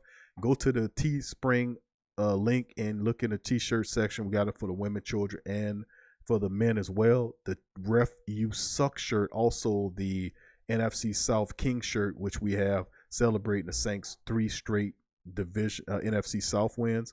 So we have several shirts that were released over the Black Friday weekend, and be interested. Just check them out, family. And also the proceeds go to help the platform as well. Excuse me. Let's keep going. Demi says, any family members amongst us who attend Sunday's game, please bring the noise of 49ers. It will be a neutral dome. Let's prove them wrong. Thank you, Demi, for that. Appreciate that. Kevin says, we'll face the same team again in the playoffs. Jason King, who that Jason? Says, I can't wait to see it. Pablo says, the Cowboys get smoked. I love it. Revolt says, 8-8 might win NFC this year. It probably will, bro. Roscoe says, Kevin, this technically should be our 3rd Super Bowl, but thanks to an official error glitch, this will be the 2nd. Roscoe, you're much too kind, my friend. I would say thanks to the referee corruption glitch. That'd be more my thing. But I respect what you're saying, fam. He said, been time traveling for many years. Once Brees retires, Taysom will be the hero. Thank you, fam. Pablo says, how about that? The NFC least and the AFC least. 95J, who that, baby? I see it. Good to see you. Steve says, tired of hearing 49ers our defense will show up. Thank you, Steve. Okay, we just jumped on me. Hold on. A bunch of new comments just passed through here. Let me see if I can go back to where I was and kind of read through them as fast as I can to kind of catch up with the rest of the family, because I'm a little behind, and I'm going to catch up with you, though. Let's see. Let's keep it going. Let's see. Verla says we'll need to release the defense, a game plan of a mixture of the Seahawks and the last Dusty Buzzard game. Keep bringing the pressure out of the package and don't crowd the box. Will Flo Polo. Kyle Davis says clash the Titans in the dome. Thank you, Kyle. Let's see. Kevin is giving. Okay. I see you, Gerard. Paul says, hey, the Saints should put Gardner Johnson at strong safety. I say free safety, says Kevin. Pablo says, man, I just got to say thank you for this channel. Thank you, Pablo, for joining us, family. Thank you. Verona says, our D-line is stacked with solid bookends. The D-line is not given any credit, but they're so interchangeable without missing a beat. No one else has a D-line rotation like ours. Let them eat. But yet the 49ers get all the love because they got first-round draft picks. Oh, my bad. Y'all got them too. Thank you once again, Kevin. Pablo says, y'all got to go hit the button. Only 4 likes, but 45 watching. It's up to 37 likes, family. 47 watches. So if you haven't hit the like button, please feel free to hit the button as well. Pablo says, y'all, Gerard says, Bears up 24-7, putting the smack down on the Cowgirls. Paul said, hey, Q and the family Saints need to upgrade the Will, Mike, and Sam linebacker spots next season. Don't forget that Caden Ellis is a part of that mixture as well, but I do expect the Saints to probably address that as well through undrafted free agency and possible later in the draft. Might get one to fall to him. Gerard says Bears putting the hurt on the Cowgirls. Kevin says the sports channel will be lit up tomorrow. Demi says, really? Go Bears. Okay. Adrian, good to see you on there. Let's see. Pablo says, YouTube not letting me send super chats. You got another way to donate money. Okay. Adrian is yeah, there you go. Yeah, family, just to let y'all know too, we have the Sports Coma Cash app, which is cash sign the Sports Coma. And if you having problems sending money through the super chat, we do have that. I need to put that on there too. I think I got it on the description section. But Cash app, the cash sign, the Sports Coma, lower caps, one word. And you can send donations that way as well, family. You know, we put them to good use here on the platform. Let's see. Thank you, Adrian, for helping them with that. Adrian always on top of our game. Appreciate you, baby. Roscoe says, Saints in Baltimore Super Bowl family reunion. Will Snead Ingram coming home and Brees keep up with his younger clone version, Lamar Jackson 12.0. A lot of relationships there, man. That'd be interesting if it did. Remember, the Saints moved up and we thought that the Saints were going to take Lamar Jackson. They moved up to where he was at and took Davenport. I can just imagine if we would have kept Lamar Jackson, what the Saints would have looked like. I'm just saying. Paul says, hey, Q and the family, do we really think Coach Payton will be patient with the running game and it starts to slow against the 49ers? I think we answered that. I think yes, I think he will. You know, it takes a certain type of set to beat that team. The 49ers are a contender team. You got to take them serious. We're going to need all the components of our team against this team. Charles Mayfield says, time to show the whiners and all of the NFL, oh yeah, and the refs, we coming for everyone. Only Super Bowl will quench our thirst. Thank you for that, Charles. Pablo said, I deleted the YouTube app. Advanced is a modded version of the app that lets you use it like YouTube Red. Okay, I got you, Pablo. Gerard says, I agree, that type of guy, similar to the Ravens game. Otis Jackson III. He says, wow, what up, Q? First time in the chat. We good if we go into this game with the same game plan we had in Chicago with Teddy Bridgewater. Hashtag true. Thank you, Otis. Appreciate your family. Subscribe if you're not a subscriber to Otis. Thank you for joining the platform, brother. Welcome to the family. Kevin says, Saints go deep early on the 49ers. Besides Sherman, on the other cornerbacks can be beat. Thank you. Roscoe says, I hit the like all the time. Gerard says, Saints #1 seed for 2 times in a row. Beast mode. There you go, baby. Kevin says, put Emmanuel Butler in. Gerard says, no. Kevin says, why not? Nobody else anything. And then there's a long dialogue between Kevin and Gerard about wide receivers. And they mentioned everybody from Michael Gallup to Chris Goodwin. Gary Caraway, who that T said, I meant we found our water boy in Taysom Hill. Like that movie, he has a lot of heart. He sure does, bro. A lot of heart. Gerard says, 9 touchdowns you call, dog. And yeah, them brothers just going at it right there. JT, who that T says, hey, Q, been real sick, but I want to see we have our run stuffer back. Thank you, JT. I'm sad. I'm sorry to hear you being sick, my brother. Get well, man. Get well, brother. Paul says, hey, Robinson is a spark plug in a linebacker rotation. He says he got a bad cold and flu. I know it's the weather, bro. I'm usually not a person that gets sick, bro. But it's been cold and hot, then cold and hot, cold and hot, and that kind of gave me a little something y'all could tell. I know that Kyle Davis, my dog Kyle Davis, picked up on it right away. But yeah, I hope you back to good health, my friend. Just take your time, everything will be fine. Appreciate you, JT. Gerard says Trubisky letting his nuts hang on the Cowgirls 23-yard TD run. Paul said, Hugh Q and the family, Bears beating the Cowgirls 31-14. I absolutely love it, man. I love it. Anytime we stump a hole in the Cowgirls or somebody beat the Cowgirls. We need to run a lot of misdirection screens and draw plays to neutralize their defensive line play. Thank you, Scoob. Appreciate that, fam. Kevin said, this has to be our year. The Saints go to the Super Bowl. Paul says, Ron River got fired. So how is Jason Garrett still have a job in Dallas? Jerry Jones, of course. Revolt Control said Cowboys melting down. I'm telling you, they had a little dude. I think he was on his channel earlier this year when we played the Cowgirls, this Mike Law dude. And, he was talking all that stuff about the Nile, like whatever, man.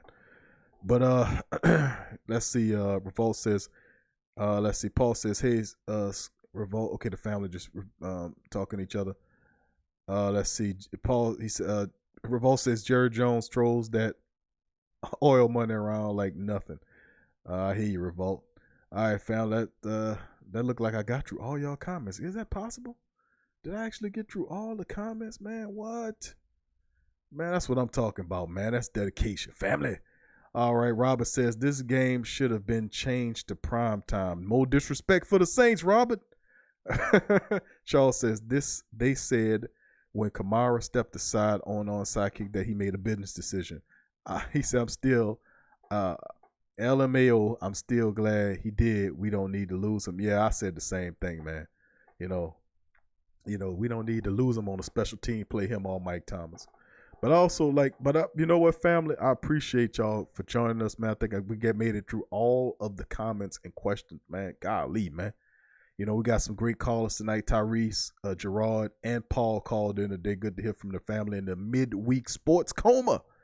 Now, like I said, family, we were supposed to come at y'all yesterday, but I knew some new news was going to pop up, and it did, man. I'm glad we were able to do it because tonight I had a little bit more time than I had yesterday. And, of course, our 2 shows on the weekend is we have the sports coma Saturday show, then the recap show after the game on Sundays.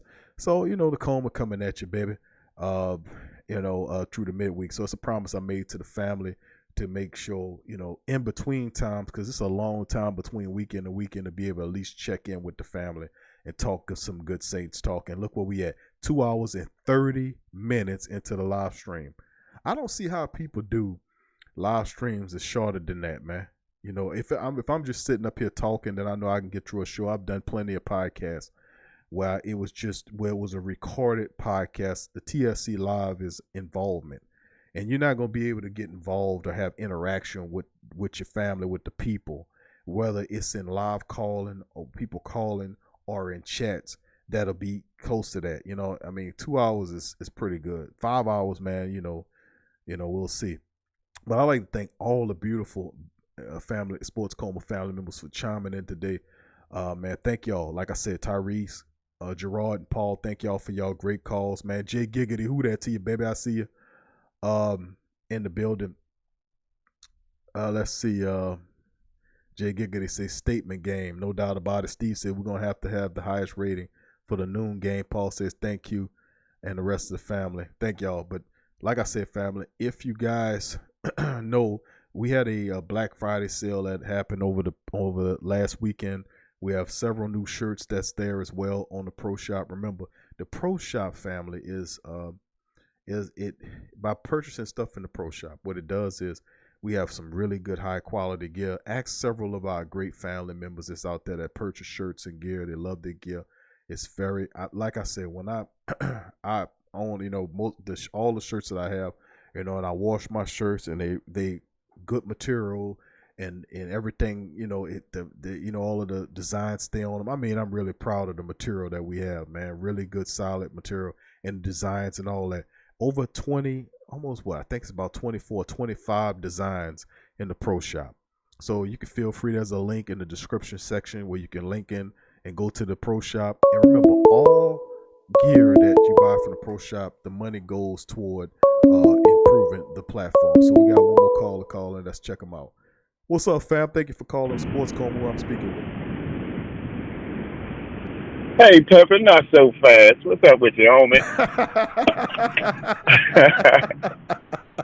Not so fast, my dog Scoop. What's up, Scoop? Ain't too much to it, baby. Not so fast. You ain't getting through without a call from me. He hit me with a Lee Carso. Not too fast, Yeah. my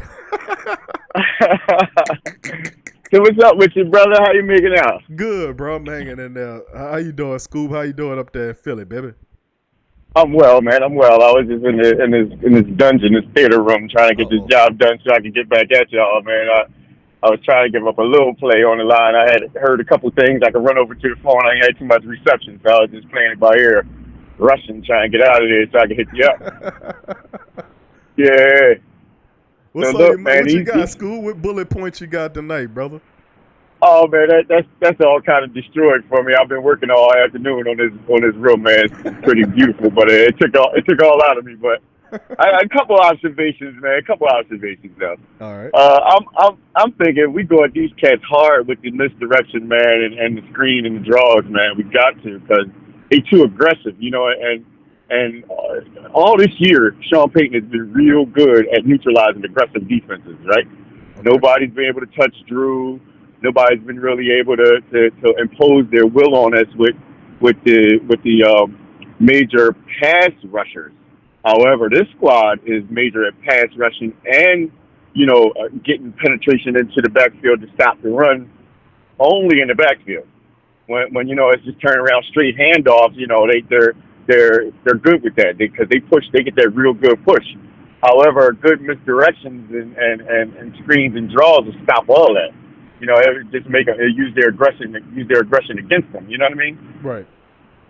Yeah, I don't foresee them being as formidable of a foe as people giving it to them, man. Because they like, well, whenever we play a Statue of Liberty type of quarterback, we just eat them up. All right. Well, Drew's not Aaron Rodgers.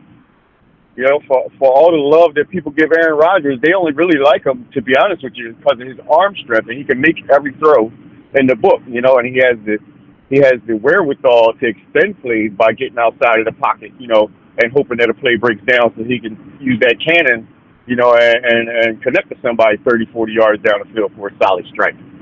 But he'll get sacked fast as hell. I don't think he reads defenses that quickly, to be honest with you, because he don't get the ball out in 3 seconds ever. I mean, if you ever watch that dude, he's like 4 or 5 seconds before the ball comes out, sometimes longer. You know what I mean? So they talking about, these Statue of Liberty guys or whatever. I'm like, no, hell no. Drew ain't that. He's a Statue of Liberty guy. Yeah, he'll stand back there, but it ain't for more than 3 seconds. Not at all. So how fast can you get to him? You know what I mean? That's going to be where it's at with him. How fast can you get to Drew? I think you think you got it coming, but yeah, let's see.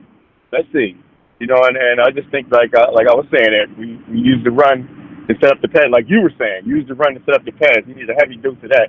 But I don't know them straight eye play, you know, them straight eyes, you know, off tackles or off guard runs. I don't know how great that's going to be. We got to, you know, of course you mix them in there, but we don't want to get Kamara broken up, you know, too much with them. And Sean's not, you know, he don't have the propensity to use Murray so much for the, you know, for them hard, straight up the eye, you know, straight up the guard runs. So we got to do some fancy stuff, man, and get them guys on their heels. You know what I mean? Right. Kind of stop it. Yeah, and then like you saying, the short slants and all that as the extended run plays. You know what I mean? That's the same thing. You know, we got to keep going and going and going and just keep going, and then take a couple deep shots early. You know, and just try to keep it like you were saying. People don't believe Drew can throw the long ball, but let's show them this game. Let's show them this game. Give them a couple of those. Just keep them honest with that run, and then shot over the top, run, shot over the top, and then Mr. Historian was like, let's work on the old Seattle cornerback all game. You know, I would love to see that, because he supposedly, if I heard correctly, I don't know, maybe you heard something differently, but they said he was going to be shadowing Mike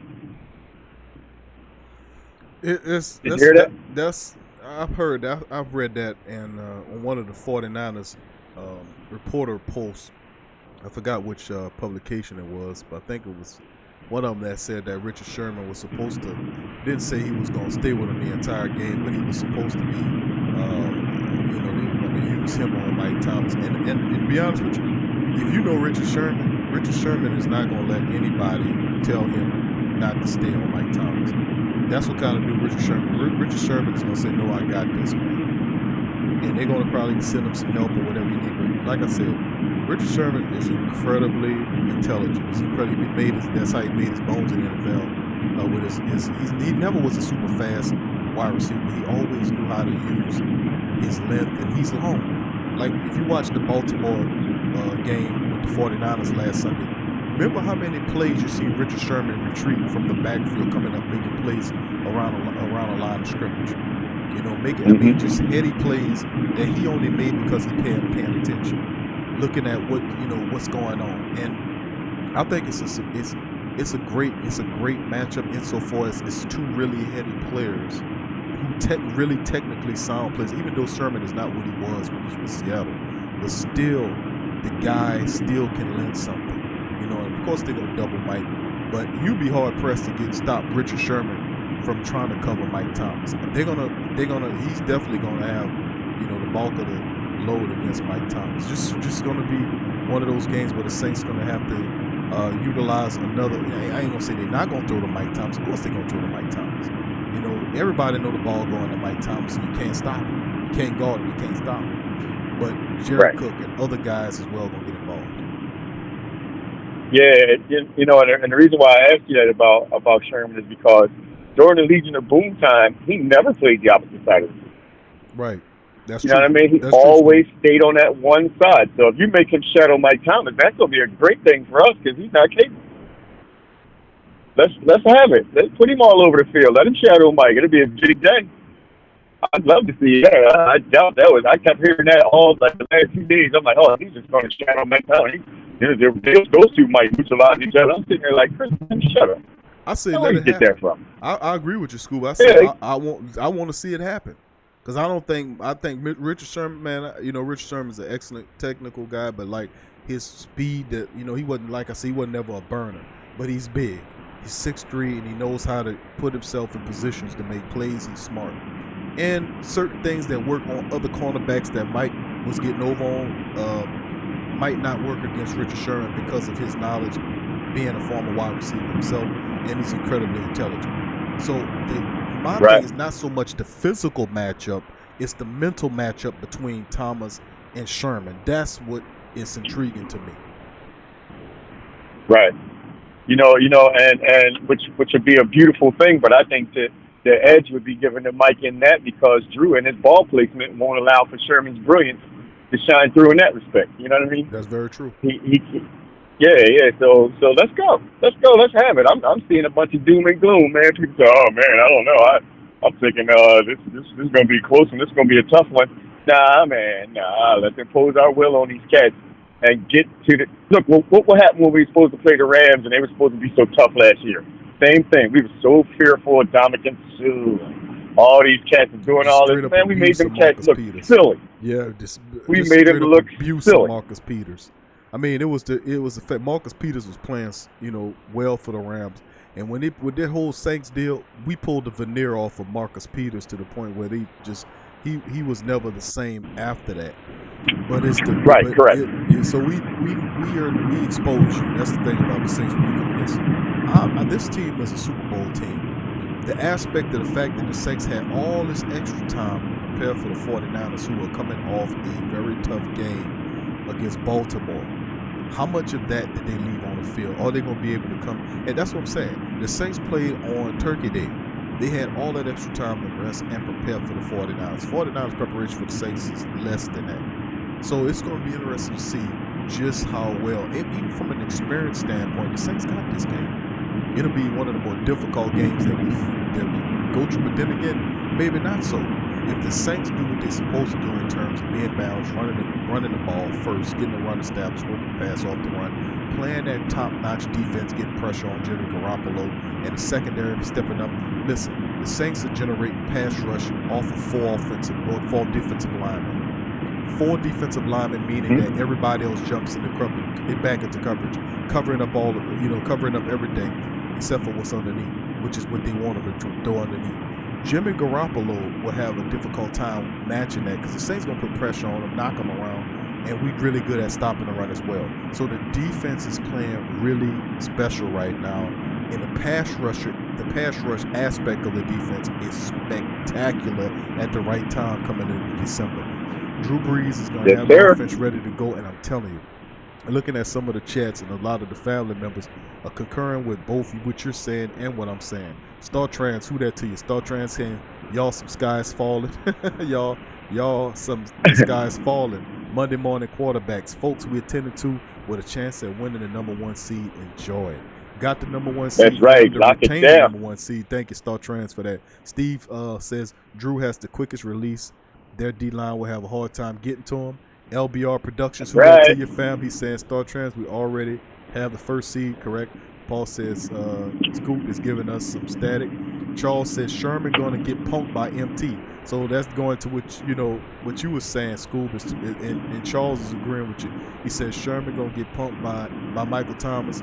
He better have lots of help because he can't guard Mike. That's the hashtag. Or that the Fed says right. Dan Arnold. That's a biblical verse. We're gonna have to get that in the revised version of the Saints biblical version. Can't guard Mike. That's right. You can't. That's in the Book of Breezes, man. Straight up. The can't guard back. But that's a lot of the family members concurring agreeing with you. Javier says Sherman is a dinosaur. Good luck with MT. Audit the Fed. Who that to you? Audit says Dan Arnold is gone. Good riddance. Dan Arnold. Oh yeah. Hey Arnold. Dan Arnold is done. He a Cardinal now. And Paul says, here, Q and the family, Saints got to keep Bosa away from Breeze. We'll be fine with that. Especially, looks like we'll get Armstead back. But what you think about some of the comments, Scoob? And I know you still had 1 or 2 other things you wanted to add on. Oh yeah. I'm loving it. Hey, believe it. Mr. Dinosaur is gonna get played like a fiddle, bro. Breeze is the boy. It's going to be a real cerebral game for Breeze. He's just going to be sitting back there going hard. You know what I mean? But it's going to have to be off the run. Like you say, we got to establish the run in order for Breeze to establish his dominance. Because they're not going for that stand back there. Well, 2-3 second release, they're going to get to him maybe once or twice. You know what I'm saying? If we don't go predominantly run, in the beginning. But still, we don't want to see that. I want to see him untouched, upright all day, like he's been against these pass rushing teams we played all year. Everybody we played in the beginning of the year were ranked high in defense when we played them. And they all had stout defensive fronts. So now we're up against the same thing. However, it's in a later point in the season when most of the rookies like McCoy and all have a better grasp on the offense and what defenses are trying to do. And Breeze now has 6-7 games up under his belt, you know what I mean, fresh off his injury. So, hey, I like our chances very much. Very much. Damn the pundits. Let them have that. That's how they get their money. Let them talk all that and then watch what happens after we beat them. Watch what they say then. Oh, well, they caught the 49ers on a bad day, and maybe they shouldn't have been out east, man. Maybe the confines of, being on the road and They should have came back home and done what they're going to say everything except for the Saints are ready. The Saints is ready to take that team to the Super Bowl and take it over and bring the trophy back home for Miami like they should have done 2 years ago, last year, and now this year, bring it back home, but this year from Miami. Like, come on, man. They're not going to give us the credit, but I'm super confident that we definitely going to win. I'm not even worried about it. I'm worried about the simple fact that those cats on that defensive line actually can wear down your guy if he's hurt. So whoever's hurt, might catch a little bit of hell. But at the same time, if all our guys are playing in there and they're playing like they should be playing, then I'm not worried about it. I'm really not worried about it. But a couple more points, talking about their offense. Their offense. Them guys, they got speed running backs, right? Right. Now, only thing that really worries me about that is the fact that we don't have number 4. God darn it, long blind locks. What's our outside linebacker? Anzalone. Damn it. No, yeah, Anzalone. That's the only thing, because he can neutralize all that quick little in the flat stuff and outside zone runs and stuff like that. He was good with the speed on that. Right. But not having Klein out there with his slow butt, that's a good thing right now. I'm glad he's not there. Watch Craig Robertson. Well, you got Craig Robertson going to be in the middle. No, Manti's going to have to go in the middle, and Craig will have to play outside. So now watch what happens with that. Because Craig's a lot faster, a lot more, quick to make decisions than is Klein, in the passing game or in them short or in them outside zone runs. You know what I'm saying? So that may be a blessing in disguise to be able to neutralize them. Plus, which one of them cats got more than 600 yards rushing? Not a near one of them. So tell me, where am I really? Come on, man. Stop that. They all got 400 and 500 yards rushing. I know that seems balanced or whatever have you. But at the same time, and that's keeping a fresh rotation. But so what? So what? I ain't going for that. No, don't hand me that, man. I don't even want to hear it. I don't want to hear it. They played 3 quality teams, and they beat one because Aaron Rodgers played like a deer in the headlights. And like I said, you don't get rid of the ball quick, so he fell into their trap. Then they played Seattle, who beat them, and I ain't going to say we beat them, and that makes a difference with, like that makes no difference. But Seattle beat them, division rivalry anyway, and the Ravens beat them. So they played 3 quality opponents and lost twice. All right, well, they're going to play the 4th, and they're going to lose 3. That's like, let's have it. I ain't worried about that, man. I'm really not. I'm not overconfident, but I don't see why we shouldn't be able to impose our will. Keep the damn refs flags in their pockets, because, three games now, we've had 10-plus penalties for 100-plus yards. No bueno. That's not going to help this game.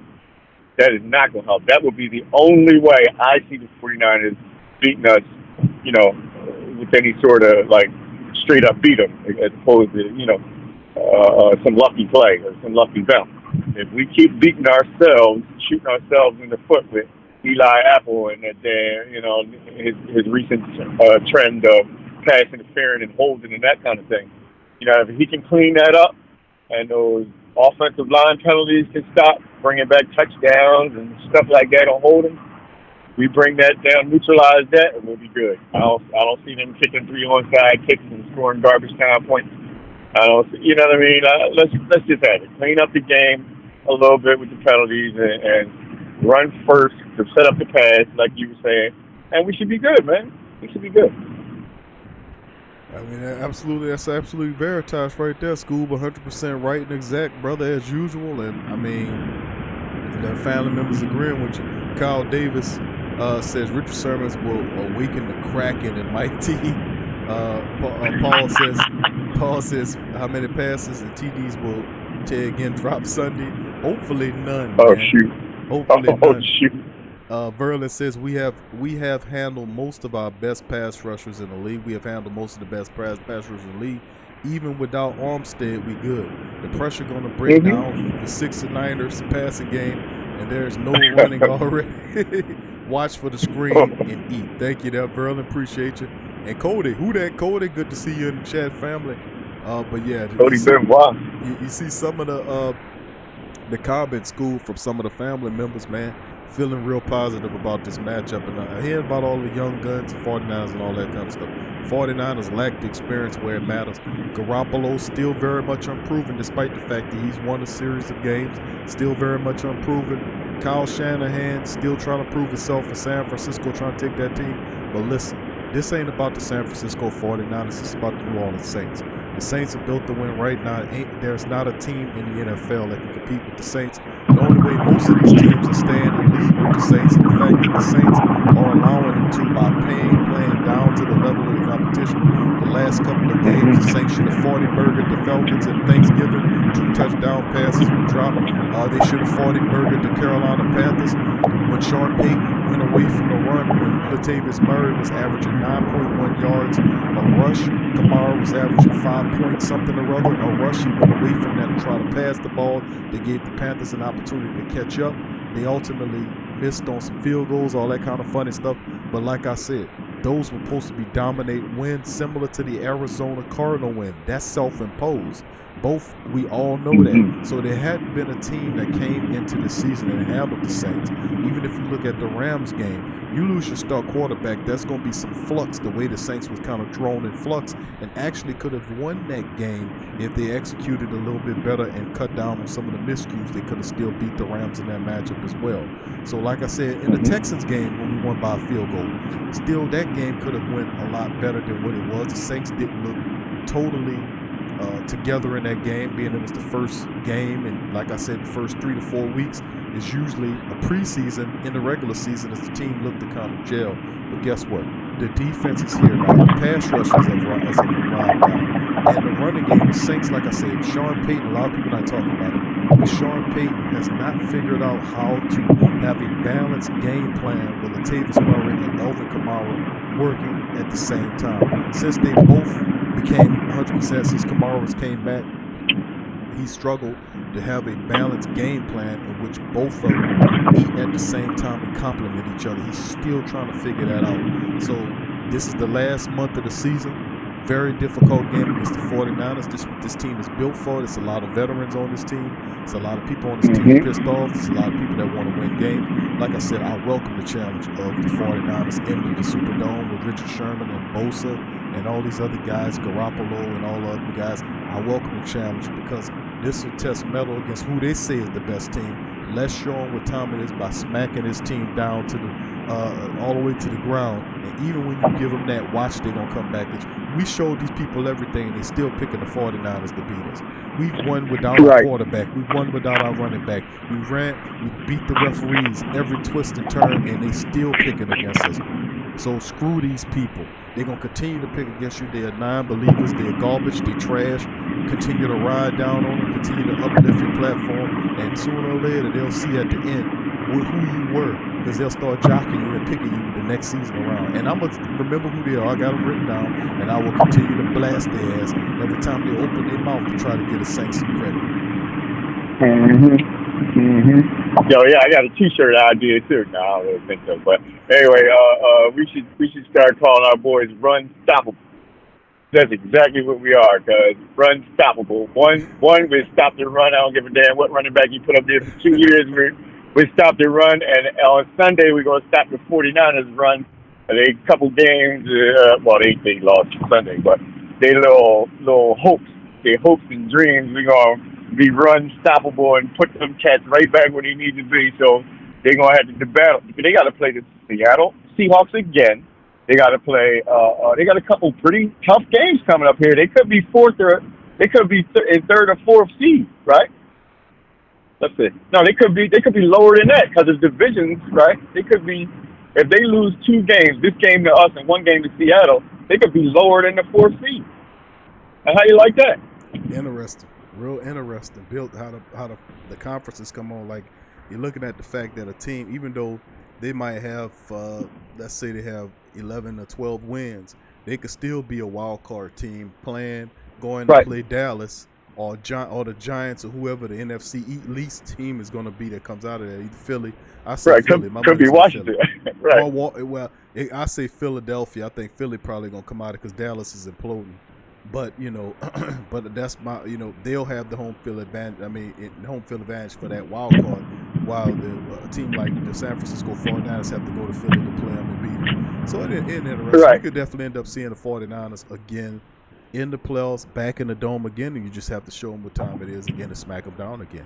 It'll be just like what we did against the Carolina Panthers that year when we beat them 3 times, twice in the regular season, and then when they finally was able to make the playoffs, we beat them there as well. So it'll be another scenario where the Saints just have to show themselves up and like they're supposed to do.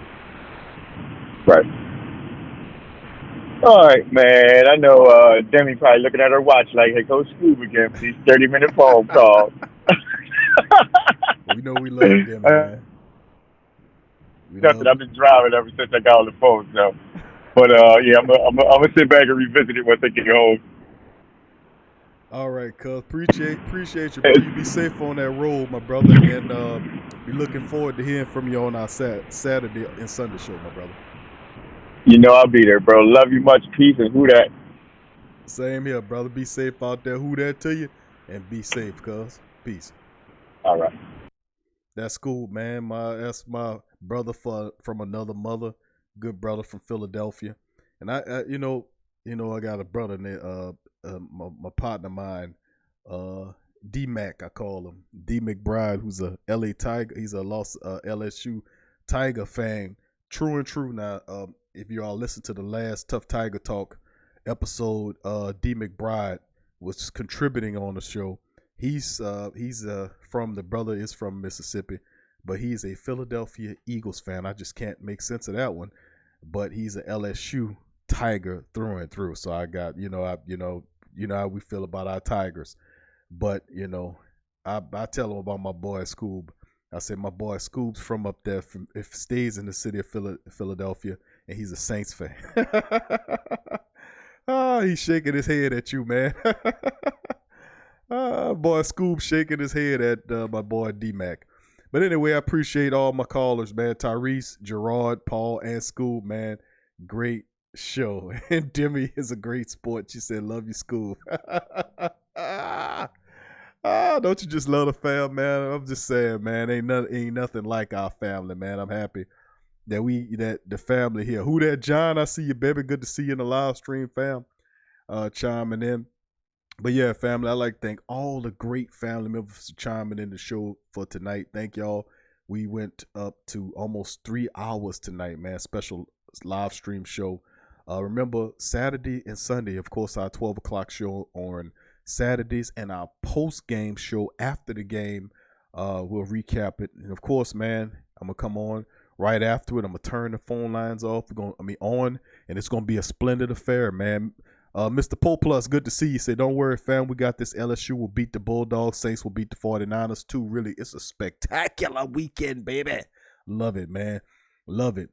But thank y'all, man, for joining us here on the live stream tonight. I'd like to thank all the beautiful black and gold people in the building. As usual, my time is kind of short, so I couldn't can't name all my family members in the building tonight. I'm going to still try to shoot through it and try to give, I always got to give credit where credit due to the family. Thank you, Kevin, Troy Thompson, Quincy, Tyra, let's see, Adrian, Steve Wynn, Soldier for God 77, Drew Goddamn Breeze, Demi, Roscoe, Tramal, let's see, Sean C., my dog Sean C. in the building as well. Zach, who dat? Good to see you too, family. Who dat to all my peoples, man. All my Sports Coma family. Travis Johnson, Adam Scott, Roscoe, Tyra, Irvin Alexander. Let's see who else. Till, my dog Till. Big ups to you, Till. Keep doing great things, family. Aaron Henry, big ups to you too, family. If you're not a subscriber, Aaron, subscribe if you're not. Let's see who else. Gerard, once again, Gerard, thanks for that great commentary, fam. Charles Mayfield, thank you for all those great comments. T Dirty 00, my dog T Dirty. Verlin, Donovan Grayson, big ups to you, fam. As well, my dog Crass, he left, but big ups to him. He probably listened to it on the playback. PJ Jew, who that to you as well, my dog. Thank you for your comments. Let's see who else we got here. I always got to shout the fam out. Jason King, Revolt Control Radio, my dog out in ATL doing this thing. Pablo 985J, good to see your family as well. Thank you, Paul, for your call as well, Paul. Let's see who else we got to hand out big ups to in the platform. I think I might be missing one or two people. My chat only goes so far. So if I missed you, let me see. Otis Jackson III, thank you, Otis, for chiming in on the live stream tonight. Subscribe if you're not a subscriber, family. Let's see who else. Gary Caraway, good to see you, Gary. Back in the live stream tonight, family. Sub-Zero as well, JT. Big ups to you, family. Get well, JT, man. Take your time, get well, family. Let's see who else we got here. Robert Clark, good to see you, Robert. Good to hear from you in the chat, man. Thank you for joining us. Jay Giggity. Star Trans, big ups to you, Star Trans. LBR Productions, #1, good to see you as well, fans. Steve Wynn, thank you, family. Good to hear from you, Steve. Audit the Fed, my boy Audit the Fed. Good to see you, Audit, in the chat, my man. Once again, Kyle Davis, big ups to you, Kyle. Big ups to my boy, Kyle. Cody, good to see you, Cody Benoit in the place. Big ups to you, family. John T, once again, giving John a shout out. Pass it through a little late, but late's better than nothing. Who that 504 boy? Good to see you, fam. I see you, baby. I see you. I see you. Mr. Pole Plus, big ups to you as well. My dog School for chiming in. DJ Big Sam, the Candy Man Smothers. He says, I'm here. I've been quiet, but I'm here, baby. Thank you, DJ Big Sam. Appreciate you, cuz. Thank you, brother. And all the family members in the building. Demi says, good night, y'all. God bless. Mr. Poplar says, Coach Payton always have this team ready for big games. I can't wait to see what his game plan is for the game. I hate the Niners, and we owe them for 2011. That's right. We got payback, revenge tour, like Crass and others say. We're going to take care of business, baby. So big games for both our beloved teams. LSU has the SEC championship against the Georgia Bulldogs. We have the preview that comes on the Tough Tiger Talk channel. So we got a lot of LSU people in the building. Join the Tough Tiger Talk podcast. Put that in the search box on YouTube and subscribe, family. We every Saturday before the sports coma, we do a 1 hour Tough Tiger Talk talking about LSU, playing interviews, breaking the games down. If you're an LSU person, join us for Tough Tiger Talks at 11 o'clock, usually at 10:45 or 10:30. I think it's 10:30. On YouTube, so you'll get the notification when we kick off. It's about 45 minutes to an hour show we do right before the sports coma. So if you're interested in that, please join Tough Tiger Talk on YouTube. Subscribe today, family. So I'd like to thank all the beautiful Black and Gold family members in the building. Thank you for joining us today. If you want to show support from the show, you can feel free to go to our Patreon page. It's patreon.com. That's right, Patreon, Patreon.com at the PRO Media Network. Patreon.com/the PRO Media Network. Sign up to become a regular donator, like people like Demi, Sean, Dada, and Kelly, all of the great, beautiful Devin, all the great, who that, Toby, I see you, baby, all the great Black and Gold family members. Join that. Also, that's a way of helping to build the platform. Another way, if you want to donate, is we have a Cash App set up too. That's # the Sports Coma. All lowercase, one words. It's # the Sports Coma. So remember that. Also, in the description section, if you still want to join up remember this is the last month we're giving away the PS4 consoles. We'll be announcing the winner for last month's consoles on the Saturday show. So make sure you join up for that. Also, I want to give a shout out to all of my Sports Coma family members that's in the Sports Coma Fantasy League. I'd like to give a big shout out to all y'all all throughout the playoffs. The first week of the playoffs start this week, so a lot of the family members is getting down to the nitty gritty. Remember, the winner of the Sports Coma Fantasy League gets $150. The runner up gets $50. So it's playoff time this upcoming week. Really big news for the family. So remember, all the links will be in the description section below. And remember, go to the Pro Shop, family, too. You buy some gear from the platform. The money goes back into the platform. It funds the platform. I do not keep any of the proceeds. I circle it back into the platform to empower the platform. We get better software, graphics get better mics, all this kind of stuff. And it goes into helping make more shows so we can be able to do more content. And that's what it's the great thing by you extending help financially by purchasing shirts or sharing the show. That's another great way to help out by simply taking the link. Feel free, more than free, to take the link of the show and share it on your social media feed. A lot of you guys belong to Facebook groups, Saint groups. Take the Sports Coma in there and share it with the rest of the Black and Gold members. That helps the platform out too, just as well as buying shirts and stuff like that.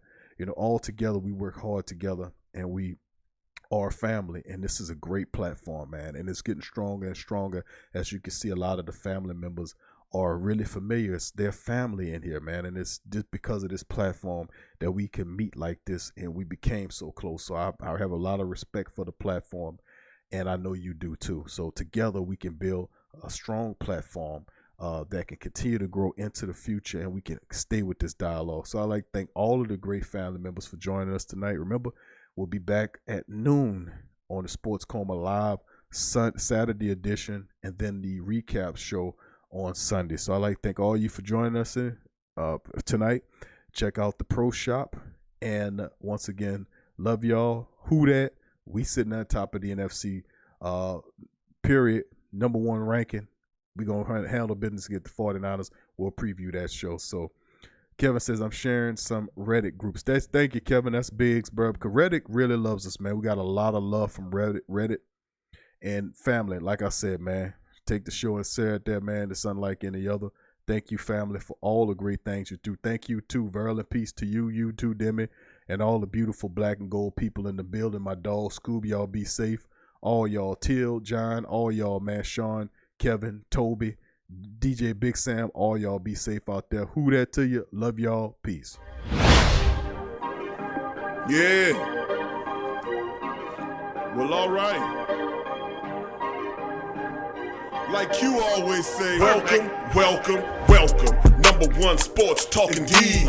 We ain't like the Falcons, we won't blow the lead. Look, all we talk is who that, who got cut and who back. Rookies and the vets, players you should look at. It's the sports coma, you don't wanna miss it.